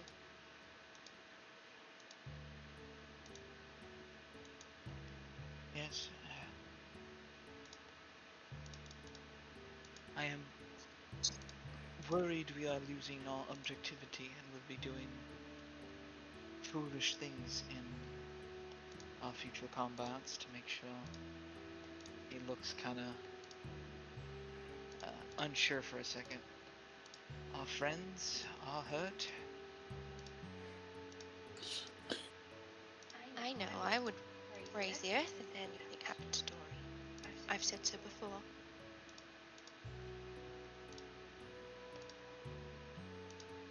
I still really don't know how to feel about her. About Dory? It's clearly what little I've read of contractual relationships with powerful beings. It seems to be much less predatory than most of the ones I've read about. But she's good, but I'm still concerned about... I feel it's dependent upon the entity that they are being contracted with. I don't really worship in a traditional sense either. You don't see me attending church service or anything like that. Yes, My worship is through battle. That's sort of why it gets a little bit graphic at times. yes, you And scared it is me. twisting Go her ring nervously. It's what he likes. Yes, you scared the ever-loving shit out of Bird. That was hilarious. Was it? I felt quite bad. Well, I think we've more than made up for it at this point when it comes to Bird. I feel bad about some of the cultists we killed, but I don't think any of those casualties were unnecessary, and we didn't... There was no way to know exactly what was going on there previously. Yes, it's not easy. I sort of just want to be able to do all the dirty work so that none of you have to.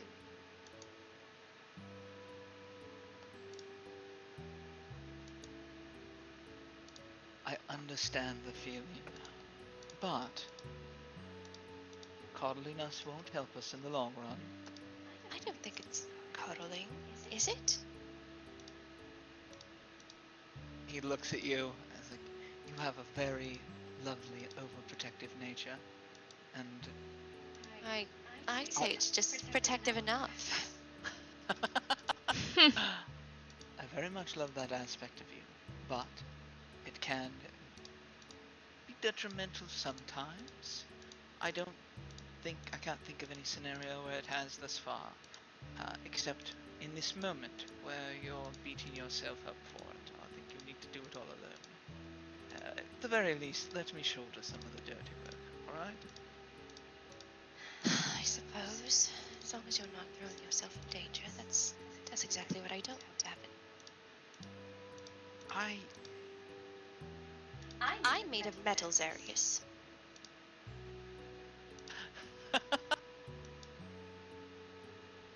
Like, yes, you are, and I can still melt you very easily.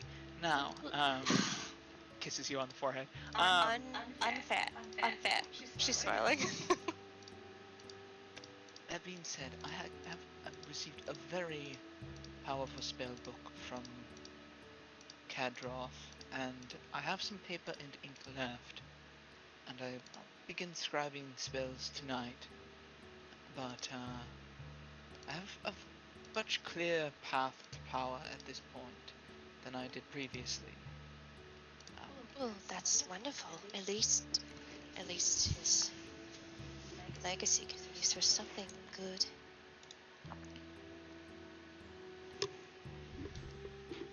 I really hope we can find the rest of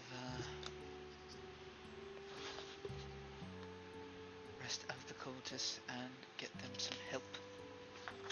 Yes. If we do encounter them again, we'll know what to do. We'll be more prepared.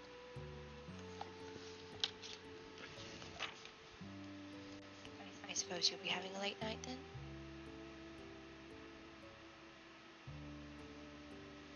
Well, maybe. I'm going to spend as much of it as I can with you before we begin adventuring once again, so... Oh yes, I can keep company. That feels like a good place to end the roleplay, so... Yeah. We have a nice little dinner. Yeah, you guys have a nice dinner. With the doors bolted closed. Fuckers. I throw my cloak over the window. Oh my god.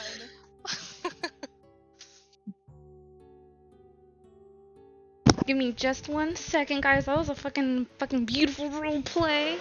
Oh, Shit. Screaming and crying. Love that for you guys. That was I'm a so great happy because like I have had this music literally like I have had this music for so long, and yeah, I've been waiting to use it. So really thank you all for for the most beautiful you know.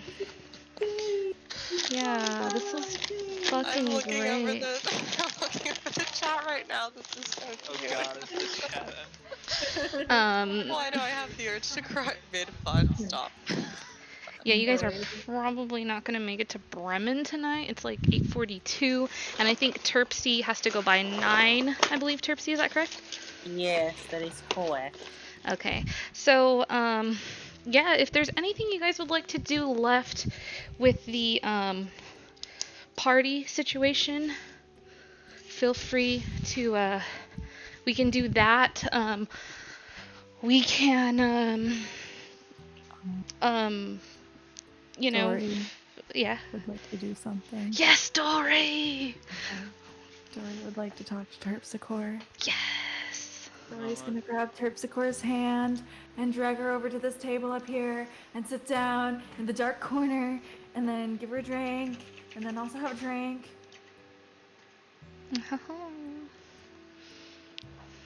Go for it, guys.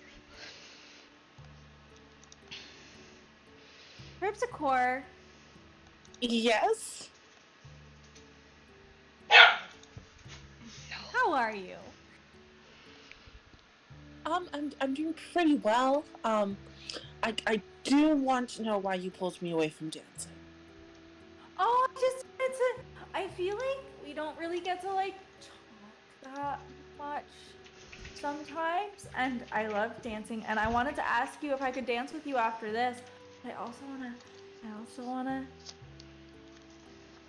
So I was so you know how I like set up Schmo and Bert, right? Yes. So like I kind of like asked you about Trovis when we were in Caer, but we didn't. But you were just kind of confused, and I was just wondering. Dory's like a little tipsy. Oh my god.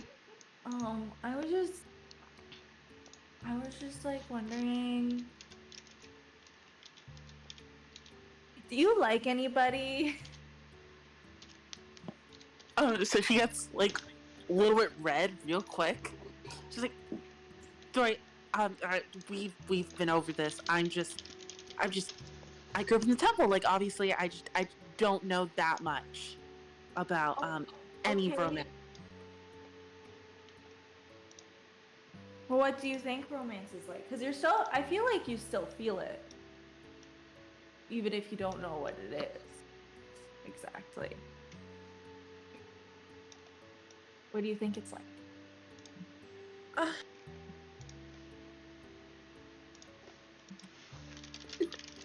Well, the only thing that I would be able to assume what it's like, is just what I've seen from people, during my travels.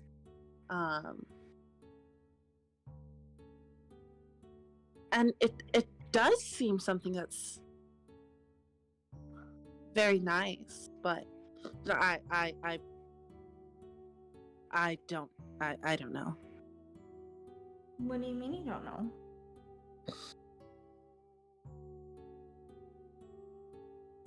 When you ask people about it, they never really have an answer. And whatever they do have to say, it's like, oh, the people that make you happy, you always want to be around them. Well, I feel that about you guys, but I don't think I'm in love with any of you guys. I don't think. Okay, but well, I've heard it's like that, but different. I can usually tell when people like each other. I don't know what it's like to have a crush yet, but I think that's just because, well, I mean, I might have had a crush once, but I don't really know if it counted or not. But, usually I feel like yeah, it's like when you like spending time around someone and people who make you happy, but it's like I feel like it's when it like makes you feel like really special and makes you like you like get like excited but also a little nervous around them, and then you also get butterflies in your stomach, and then you also blush, and then you also like get really smiley, and it's like a different type of like liking and being happy around them than like your friends, where you're like laughing and having a good time, but rather you're really solely interested in that like one person. I've noticed that, you know how, okay, I need to tell you a secret. Okay. I found out that Sarius and Charlotte like each other. Actually, they love each other. Actually, I think they might be like together. Tori, can I tell you a secret? Sure. They are together. Okay, so you understand. Okay, so you know how they like look at each other sometimes? And then Yes. they have those like passing glances where they like isolate like a moment between the two of them, special just for them because they love each other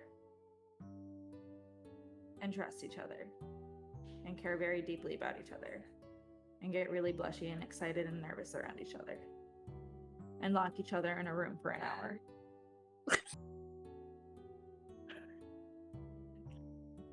You know that? I mean, I kind of know what you mean. Okay. I just like, I don't know. You know, like I feel like Schmo like likes a lot of people, and then I feel like, so like you could be like Schmo, where you seem to like a lot of people, where or you could be like Shard and Zarius, where you find one person who you really care about and want to make happy and spend a lot of time with them, and you get like really nervous and excited and happy around them, and then you just like grow like this really special fondness towards them. Or Or you can do like, like puppy love, I guess, where you like do it for like a little bit. Like Zarius and Corey did. Did something happen with them? I was very confused about that. There was a letter.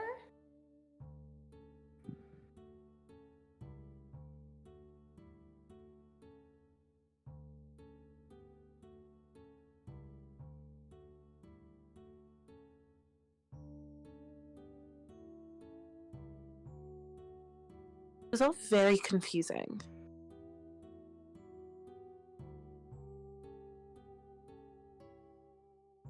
I think I accidentally like muted my computer briefly. Oof. So I missed what you just said. Oh, it was all very confusing. Because now him and Charlotte are together and I don't understand what happened. Yeah, there was like a letter and nobody got an update about the letter. And I'm afraid if I ask about it, Zarius might get mad at me. But I don't know. I like that Charlotte and Zarius like each other. Like they seem so happy. It's very cute. And I don't realize, I don't think that they realize that they are not being very subtle. No, not at all. I didn't really notice for a little bit because I don't really notice that much that goes I don't always see things. But I was showing Mira and Alisar how to use Hambone, how Hambone can like see and hear for me. And when I was showing them, they were talking about it. Oh my god. So, but Suffolk said I shouldn't let them know that I know. But that's not the point of this conversation. The point of this conversation is, do you like somebody? Is there someone who you would really, really want to dance with, like all the time, no matter what? Like, if you had to pick one dance partner, who would it be? Well, Mistral, of course. What kind of question is that? Has Mistral danced with you? Mistral and I dance together all the time. Well, I see Mistral playing music all the time, and then you dance to the music. It's like a cute little duo. What was that? Wait, are you saying you like Mistral? She just stops talking and looks at her cup. Herpsy. Yes, Story. Herpsy, are you nervous? Are you a little embarrassed and excited and scared?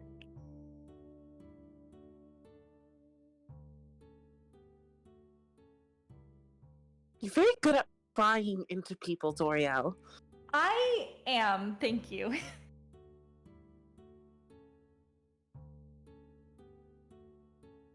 What about, okay, so if you like Mistral, what about like Oral? I still don't know if that's real or not. Like, I'm not sure either. I can maybe ask Niru. She might. I think Niru like kind of knows Oral, but like kind of not. I asked her and then she said something about it, but it seemed like offhanded. I don't know if they know each other personally or not, but if she does, I can ask. I feel like Mistral like really likes to impress people. And sometimes part of like really liking to impress people might be well, I'm not gonna call her a liar, but I do think that she might make up some stories. She doesn't need to make up stories. She's already so impressive. That's what I say, but You know how like people get like nervous about whether or not they're actually like they can actually do the things they say they do? Or actually are the things they say they are? Yeah.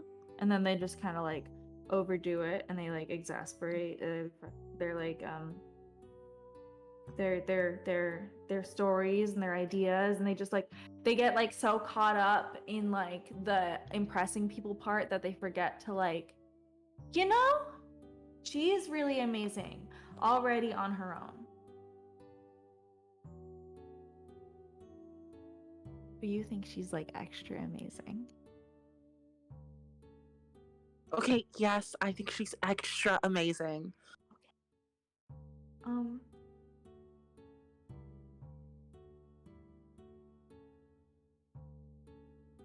Do you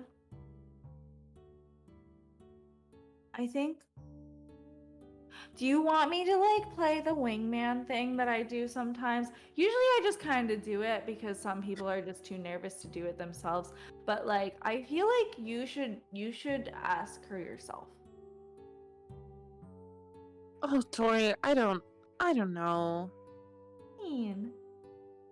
Well, maybe you should just talk to her a lot. And also it doesn't seem like, so you know how my parents like see other people sometimes? Yes, you've mentioned that. Okay, so maybe I feel like Mistral has implied that before.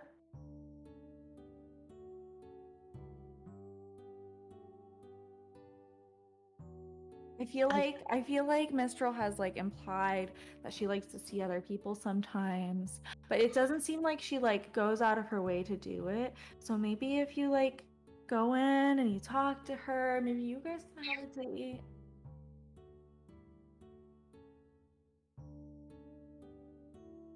I don't know. She says we should. Oral, and how do I compete with a goddess? Harpsichord, you look like a goddess.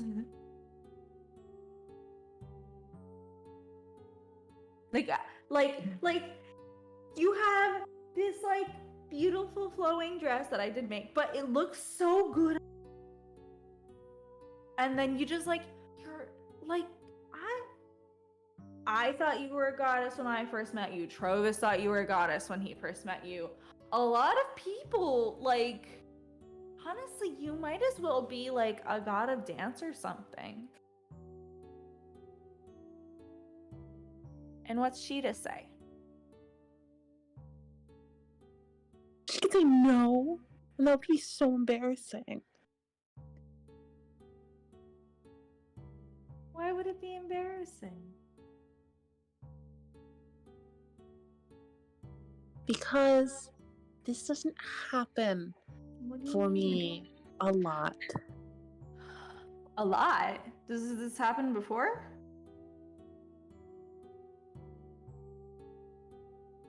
Also, don't you believe everything happens for a reason or something? Like I'm having this conversation with you right now. Maybe it's just a sign that you need to go talk to Mistral.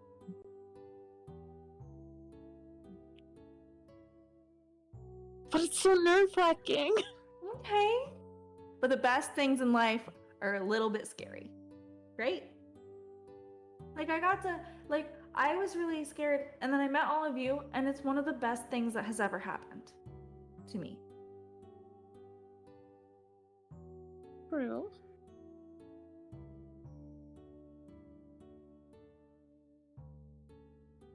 I don't know. I try not to think about it. I didn't really have like any friends in the Feywild except for my family. So when I got to meet all of you, it was like really special because I finally had like some friends that liked me and like wanted to hang out, and I couldn't have done that without Niru. And then I met all of you and it was great. And sometimes doing the scary, super, and like, I don't know what's gonna happen kind of thing ends up being the best thing. Okay, well, first of all, I do not believe that nobody in the Feywild liked you. Like, you're so likable, Dory.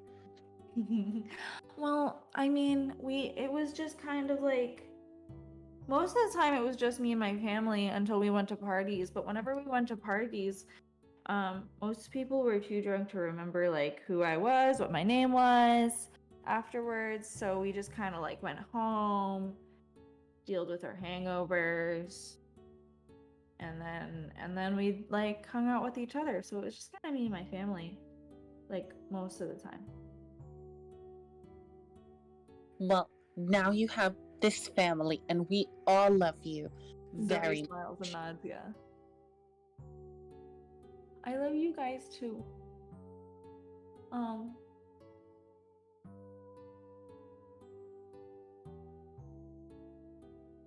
And sometimes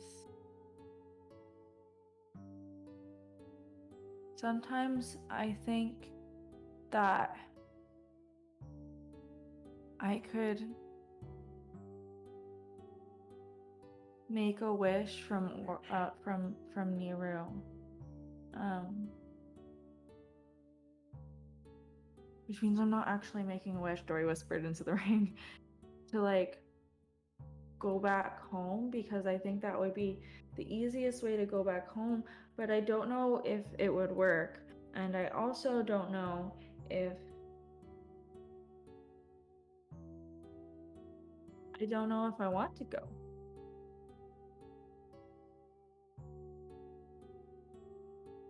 Your family. But now I have 2 families. Oh, this is very true. You do have 2 families. That's very impressive. I know, isn't it weird? It's so fun. I love it. I enjoy it very much too. Although the temple did become my family, it was not like this. And I don't remember what life was like with my like actual family. So I'm very happy to be with you. Do you ever think about finding them again? I mentioned that my travels might have had us cross paths, but I don't think they would be here in Icewind Dale. Oh, maybe not, but you never know. Most of us weren't supposed to be in Icewind Dale. That's very true. I certainly did not plan on coming here. Circumstances just led to it.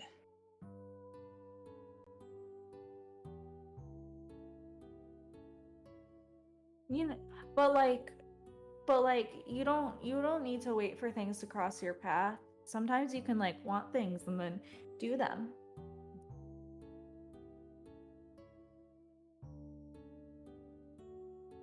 Even if it makes you nervous. Okay, well on that part, I will try with Mistral, I suppose. Okay, what if, okay, so I know I said that I wanted to dance with you, but what if instead I go play music instead of Mistral for a little bit, and then you ask to dance with her?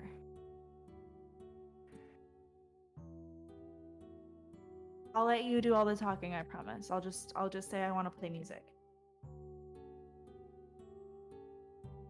That wouldn't be a terrible idea. A terrible idea? That would not be a terrible idea. Oh, would not be sorry. Okay. Do you want to go first or do you want me to go first? We should go at the same time. Okay, let's go. And Dory stands up immediately and starts walking and waiting and like expects Terpsichore to follow right behind them. Yeah, as soon as Dory gets up, Terpsichore just takes like a deep breath and gets up and follows. Dory runs up to Mistral with Terpsichore in tow. And it's like, Mistral? Hi, Dory. Hi. Okay, so the wine I found is like really good, and I feel like you should have a glass. But also, like, maybe you could just take a break, have some fun, dance a little, and I can play some music for you. You can play some music for me? Okay, well, I would love to have a drink. It's been so long, Dory. There's no, this town sucks. I usually do not stay here this long, and it's been so difficult. It's not gonna suck for long. Don't worry.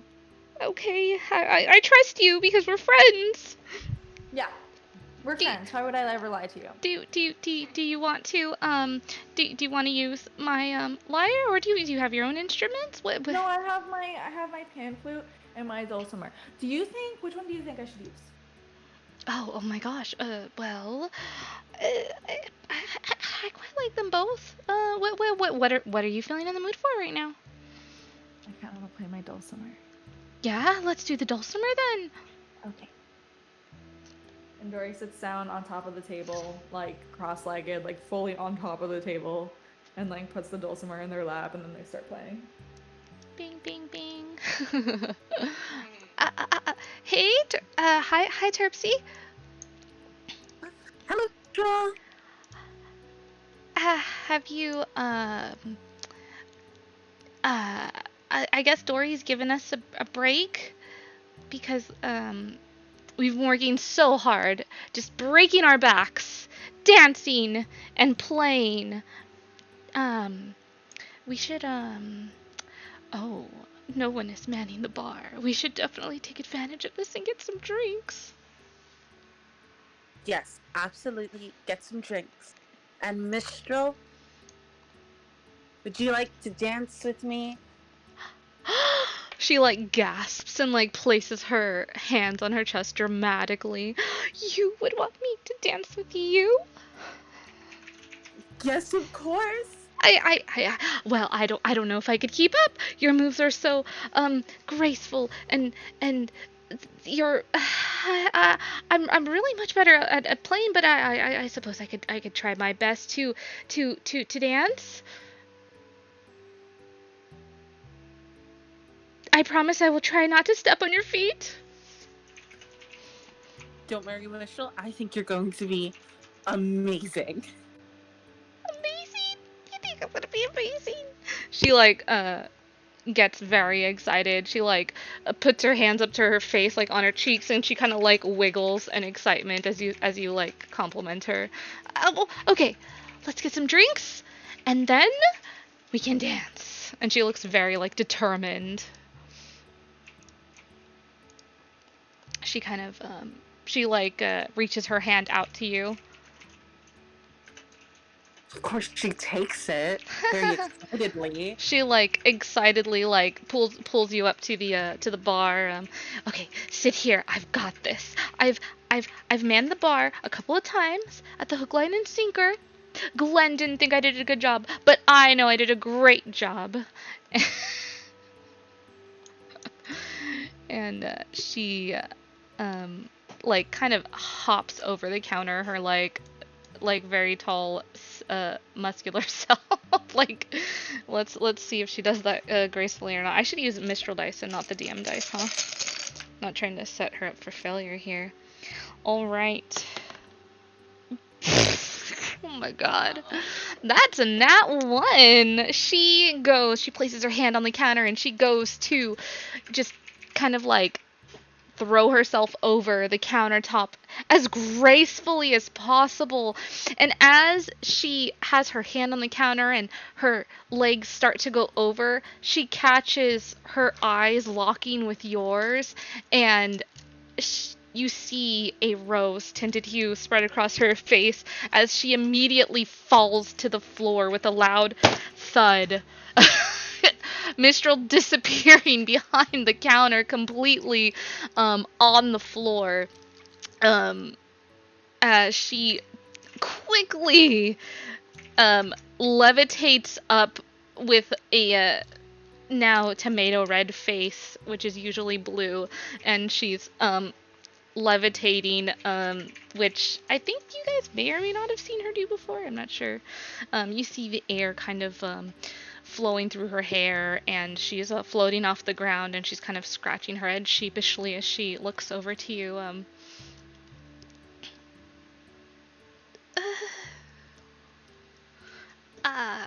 Well, you see, that I think there was, someone must have spilled their drink on the counter.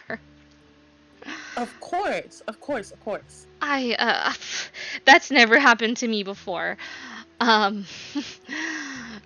Gosh, this place is such a mess. I thought they were gonna do their prestidigitation, like, I should get us a drink. She looks like super, like flustered and nervous at this and super embarrassed. She's like floating while she's doing this, and she just kind of floats over to the other side, grabs some glasses and cleans them up, making sure that they're like extra nice and clean. She manages to find two kind of nicer glasses on a upper shelf, and she floats back over and she sets the glasses down and grins at you widely. And she attempts to, like, you know how bartenders will like do their fancy bottle twirl and stuff? She makes an attempt to do fancy bottle twirls, nearly dropping the bottle, but is able to pour up 2 glasses of drink for you both.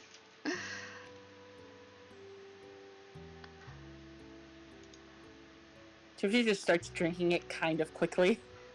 She like raises her glass to you and smiles and starts she just throws back the whole drink. And as she throws it back, she stops floating and kind of her feet come back down to the ground and all right. Yeah. How you doing? Pretty good. I really enjoy spending time with you. You're like my favorite person here. I'm your favorite. I really enjoy spending time with you too. We you know, you and I, we go together like 2 peas in a pod. Right? Yes, obviously that's the perfect way to describe us. Yeah. I play music and you dance, and we party all night, and we pass out, and we do it again, and it's great. And I've never been able to do that with anybody before. I've also never been able to do anything like this with anyone that I've met. Oh my gosh. Well, I will, try to do my best. She, like, comes over around the counter, not jumping over this time. She kind of scowls at the counter. She's, like, making her way around, and she does, like, a little bow to you, and she, like, extends her hand, and she's like, so would you care to dance with me, dancing queen? She kind of giggles. Yes, of course. She gets very, like, giddy, kind of laughing in a little bit of a squeal, and do you take her hand when she extends it out to you? Yes. Okay. She kind of does, like, attempts to do to spin you around over to her. She's a little clumsy with it, but she's able to do it, probably mostly in part to your dancing expertise, skill, and grace, as she kind of twirls you around and begins to dance. What type of music you playing, Dory? I know I've got my, like, sweet music playing, but what kind of tone are you setting there for us? I think Dory's gonna play something soft while they're talking. Okay. Something a little bit more mellow, but then when they start looking like they're about to, like, move away from the bar, they start picking up the tempo of the music a little bit, and by the time they're actually dancing, they have, like, a pretty quick-paced dance song. Okay. Yeah.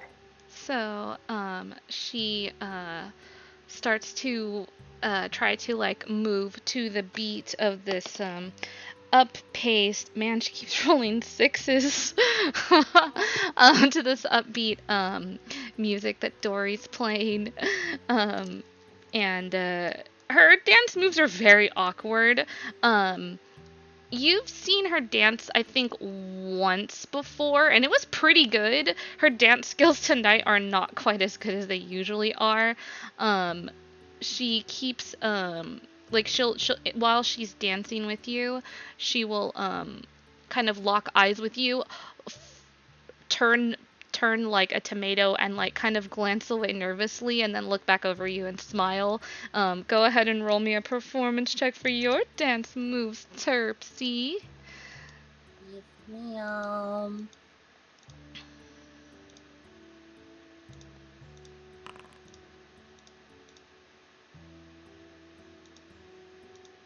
It's 14.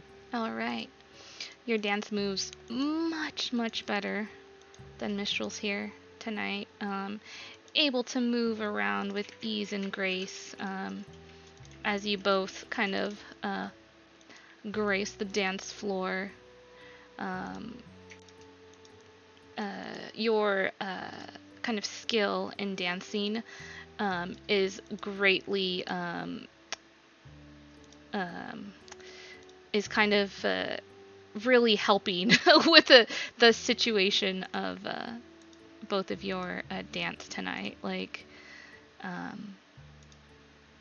yeah, basically, like if you're you're kind of carrying the weight of the skill of dance, basically. And yeah, she's like admiring your dance moves as you're dancing. She's just like, okay, she tries to like copy and go with what you're doing. Is there anything you'd like to say or do? No, she's just really happy.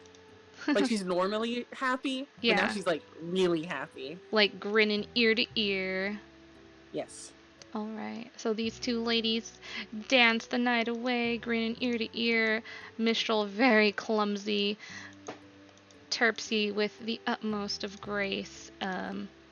As they yeah, dance the night away. Unless there's anything else anyone would like to do before we bring this session to a close.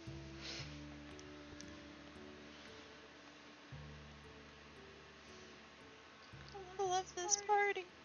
Cries. I love this party so much. Eating party. Oh. I don't have anything I want to do. I just wanted to say that. You're I don't have good. anything to do, You're good. obviously. Dory's gonna probably just not like, I don't think that we need to actually like go through this conversation, but Dory's just gonna try to like make Schmo feel better about the best friends club thing. Aww. Because that's not what they meant. But it's how it Ma'am. came. Huh? I don't know if he'll be back down by the morning. Never Oh my mind then. God. You could- Alright. you could do that next morning or something. Never mind. Dory just kind of like sits and plays the dulcimer.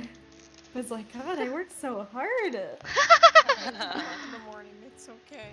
Satyrs work is never done. I've been working all night. I didn't get to have any fun. Aww. Oh, I'm kidding. You'll have your chance, Dory. Yeah, don't you worry. Now that everyone else has found their match, it's your time. It's your time. I'm gonna get you. Oh my gosh. Watch out, God, Dory. I'm so terrified. Prepare to get got. They're coming for you. Uh-oh. They're coming for you. Yeah. Time. So yeah, with that, yeah, Zarius and Charlotte enjoy their candlelit dinner with the fancy dinnerware and candles stolen from the Caer.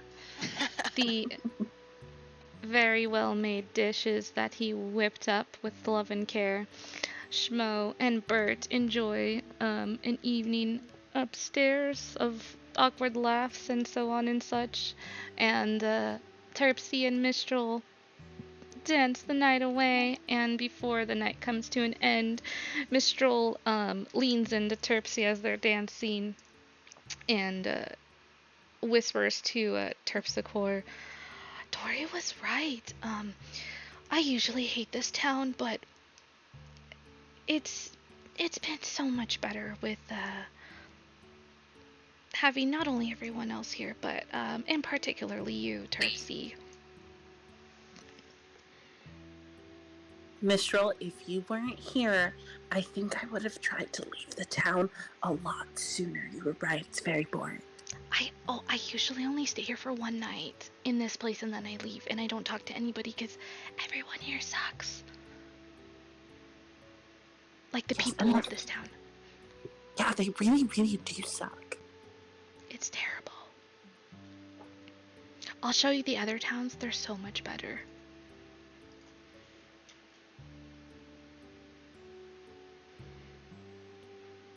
Mistral, at this point, I'd go anywhere with you. Her eyes like grow wide, and she's just like, "You'd go anywhere with me?" Well, I've been going all over the place. I've seen so many places, and if you're wanting to come along with me, you can come along with me at any time. Just let me know, and we can go to all the places.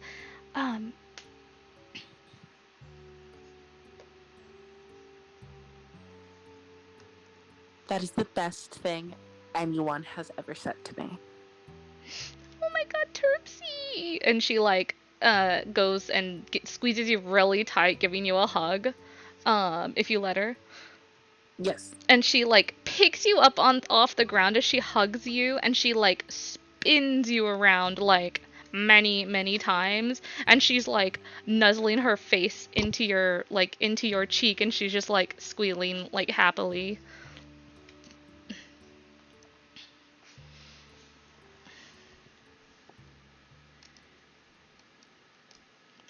And then she puts you down. Terpsy, you're the best. No, Mistral, you're the best. Ha! We're the best. Look at us. We're both of us together. We're just way too powerful. The other towns don't know what's gonna happen when we come to town. They better watch out.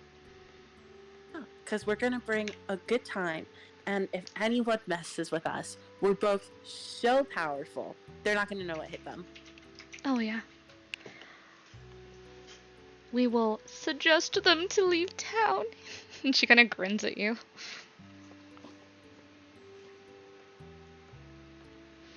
She kind of like blushes and like looks down to the ground. It's just like, I still don't really understand magic though, but I guess I could try. Well, I can teach you anytime you need to know about magic. I am an expert on magic, and magic comes from your heart. And she like touches her heart as she says this, and she's like, and I know all about magic. I am so good at magic, so good. I know so many magics, and I've been told many times that I'm magical, which is of course true, very magical. And you also are magical, so I am sure magic will be very easy for you. And I mean, your dancing is magical, you know? You're doing magic all the time. Anyone would be blind if they think otherwise.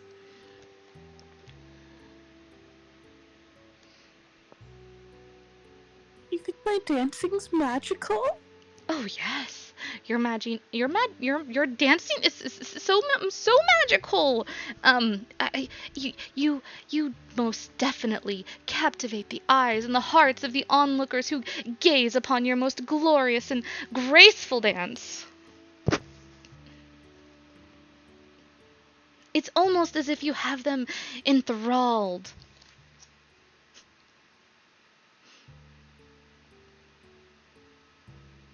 Why do you think I play music with my eyes closed? I worry I'm gonna mess up if I get too distracted by your dance.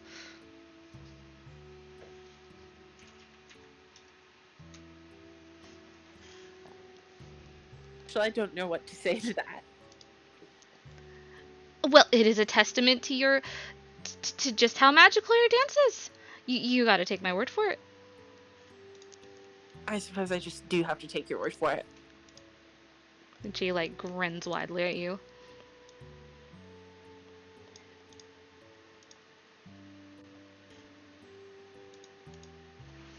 Right, guys. Anything else before we end the session?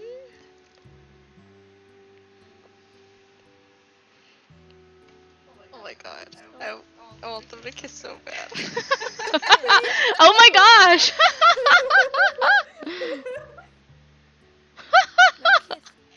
Oh my god! The chat! Oh my gosh, chat! Oh my gosh. Oh my gosh. It's literally just the party screaming at them to kiss. It's literally the whole... Oh shit! Well, I have rolled the dice, and the dice have spoken. What does the dice mean? I have What do yes they and say? no dice. Oh, what did they say? Hold on just a sec. Give me just a sec, hold on. I'm fucking shook. You are shooketh. Shooketh. I'm Man.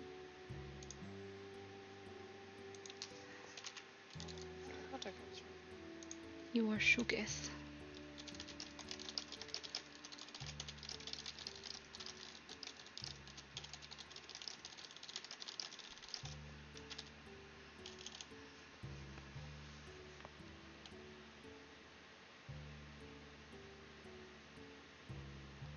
Okay, so as they're dancing, people kind of leaving the inn, some people kind of making their taking their naps on the chairs and couches in different places. The tavern kind of the party kind of coming to a close and dying down.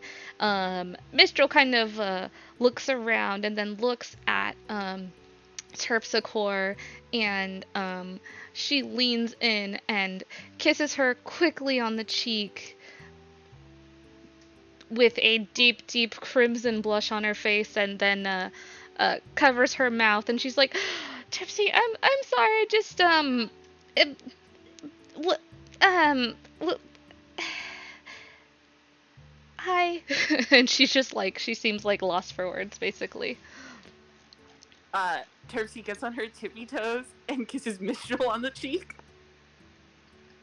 She, you see her, like, usually wavy hair, that usually looks like the wind is just, like, blowing through it. You see the tips of her hair, like, start to curl and frizz up as, she, just squeezes you tightly, giving you a hug, and,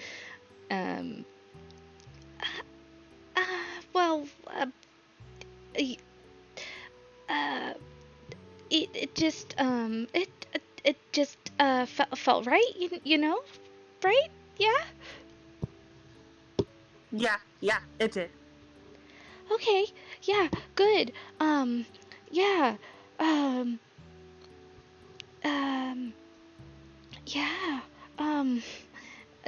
Tonight was really great, Terpsy. Thank you so much. It's like the best night I ever had. The best night you ever.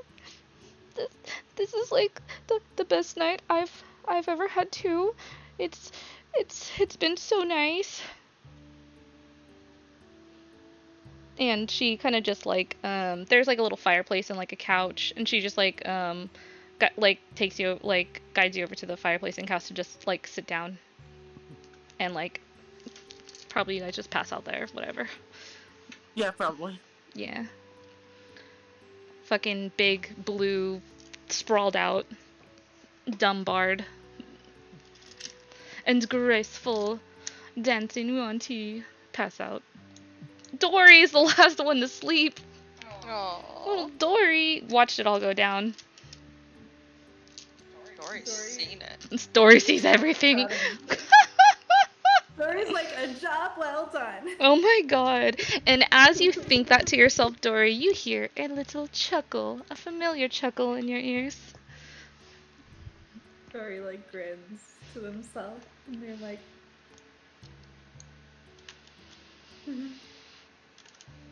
Alright, guys. What a great session. Hope everybody had a lot of fun. That was amazing. Sorry I didn't wait to fight a lake monster. I mean, hey, we did something much better. Yeah. everyone will love. Gonna find a lake monster. Yeah. with love. We had to like gather up our strength and like harness the power of love to defeat this thing. You guys had to like give me some more material to make this a survival horror. Cool. I see. Dory's gonna fall in love Raise with those the lake stakes. monster. Oh my god. Oh my god. Yeah, what if the lake monster's like a cute girl? A lake monster? Lake monster's the lake monster. Guys, at the rate we've been going with the past few times where we could have gotten into combat and then we just talked and made friendlies out of the enemy, we're gonna become besties with this lake monster. Yeah, I feel it. Hey, FB. Hey, bestie. See, this is the ideal way to use charisma. Yes. I mean, I tried to talk to a beholder in our Saltmarsh session, so it's valid. If you guys ever are, get creative with your stuff, like, you know, do what you're gonna do. But just like the beholder told me that they like to eat adventurers, sometimes it may happen to you as well. Right, John? John? I think he's a sleepy boy. Oh, John is a sleepy boy. Aww. Oh, sorry, what's up? Oh, I said, just like I tried to make friends with the beholder, sometimes the monsters will respond that they like to eat adventurers, right? Yes, sometimes monsters prefer dinner over friendship. Yep. We can go out for dinner, but They're gonna try to. They want to take you out for dinner. Spaghetti Factory? Oh my fucking god, no! Spaghetti. If you're gonna. Get Olive Garden. The disrespect. Maggiano's. Mamma mia. Oh my god, I want to go to Maggiano's. Don't say that.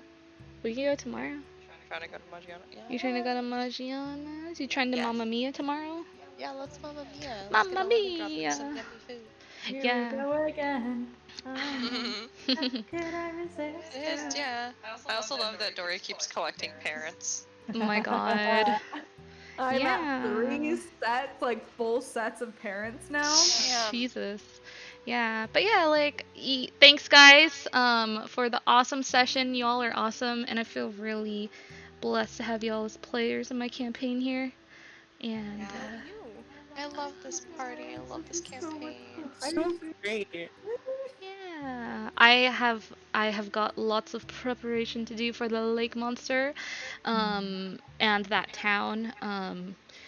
Yeah, so we'll see you guys next time, next Saturday at 5 p.m. PST for session 11 of Rime of the FrostMomo. It's session 11. It is session What? 11 of streaming. Next Saturday. Next Saturday is, let's see here, the 21st of August. Oh shit. Yeah. Are we all? I'm gonna be out of town, Okay, no problem. so don't think I'll be able. Okay. You know what? I will figure something out with you and Terpsy. And would you be free sometime during the week that we could do a downtime session? Oh yeah. Okay, so we could do that just like I did with Dory.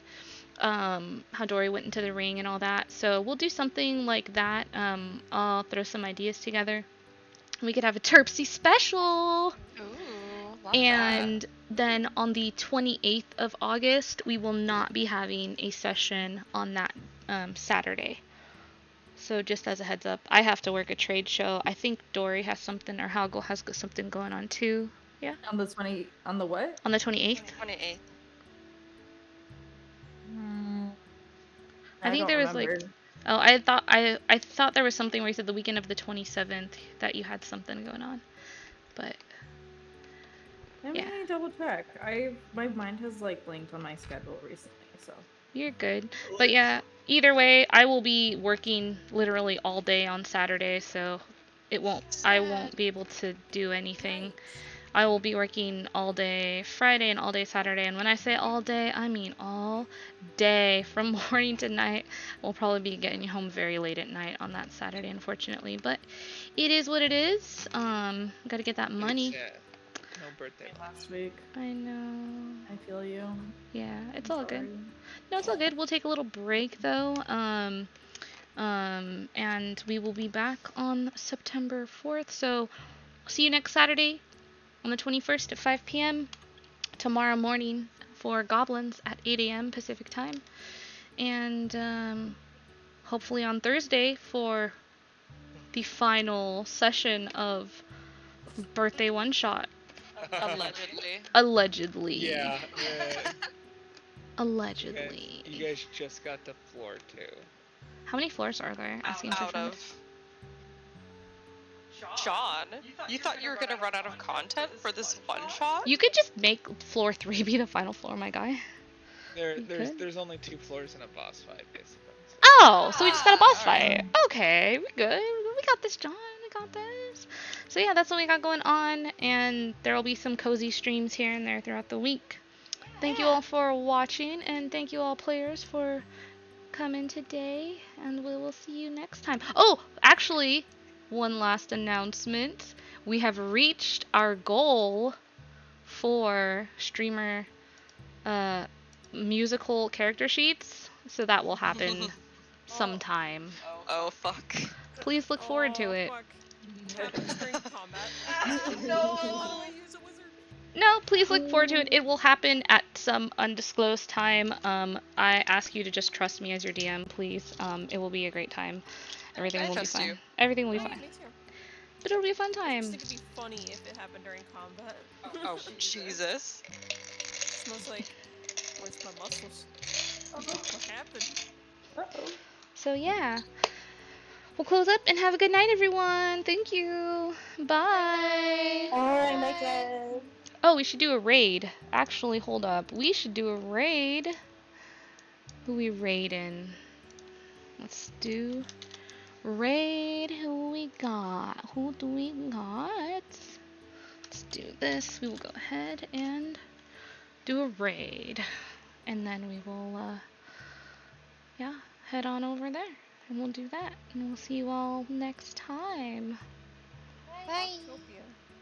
Bye. And raid go. I'm never gonna get over Glug Town. I know. I don't know, I have a hard Glug time Glug saying Town. it. Glug Town. I think you're overpronouncing the G. Glug Glug Glug. Oh my god. There you go. Good luck. Glug Town. Glug Glug Town.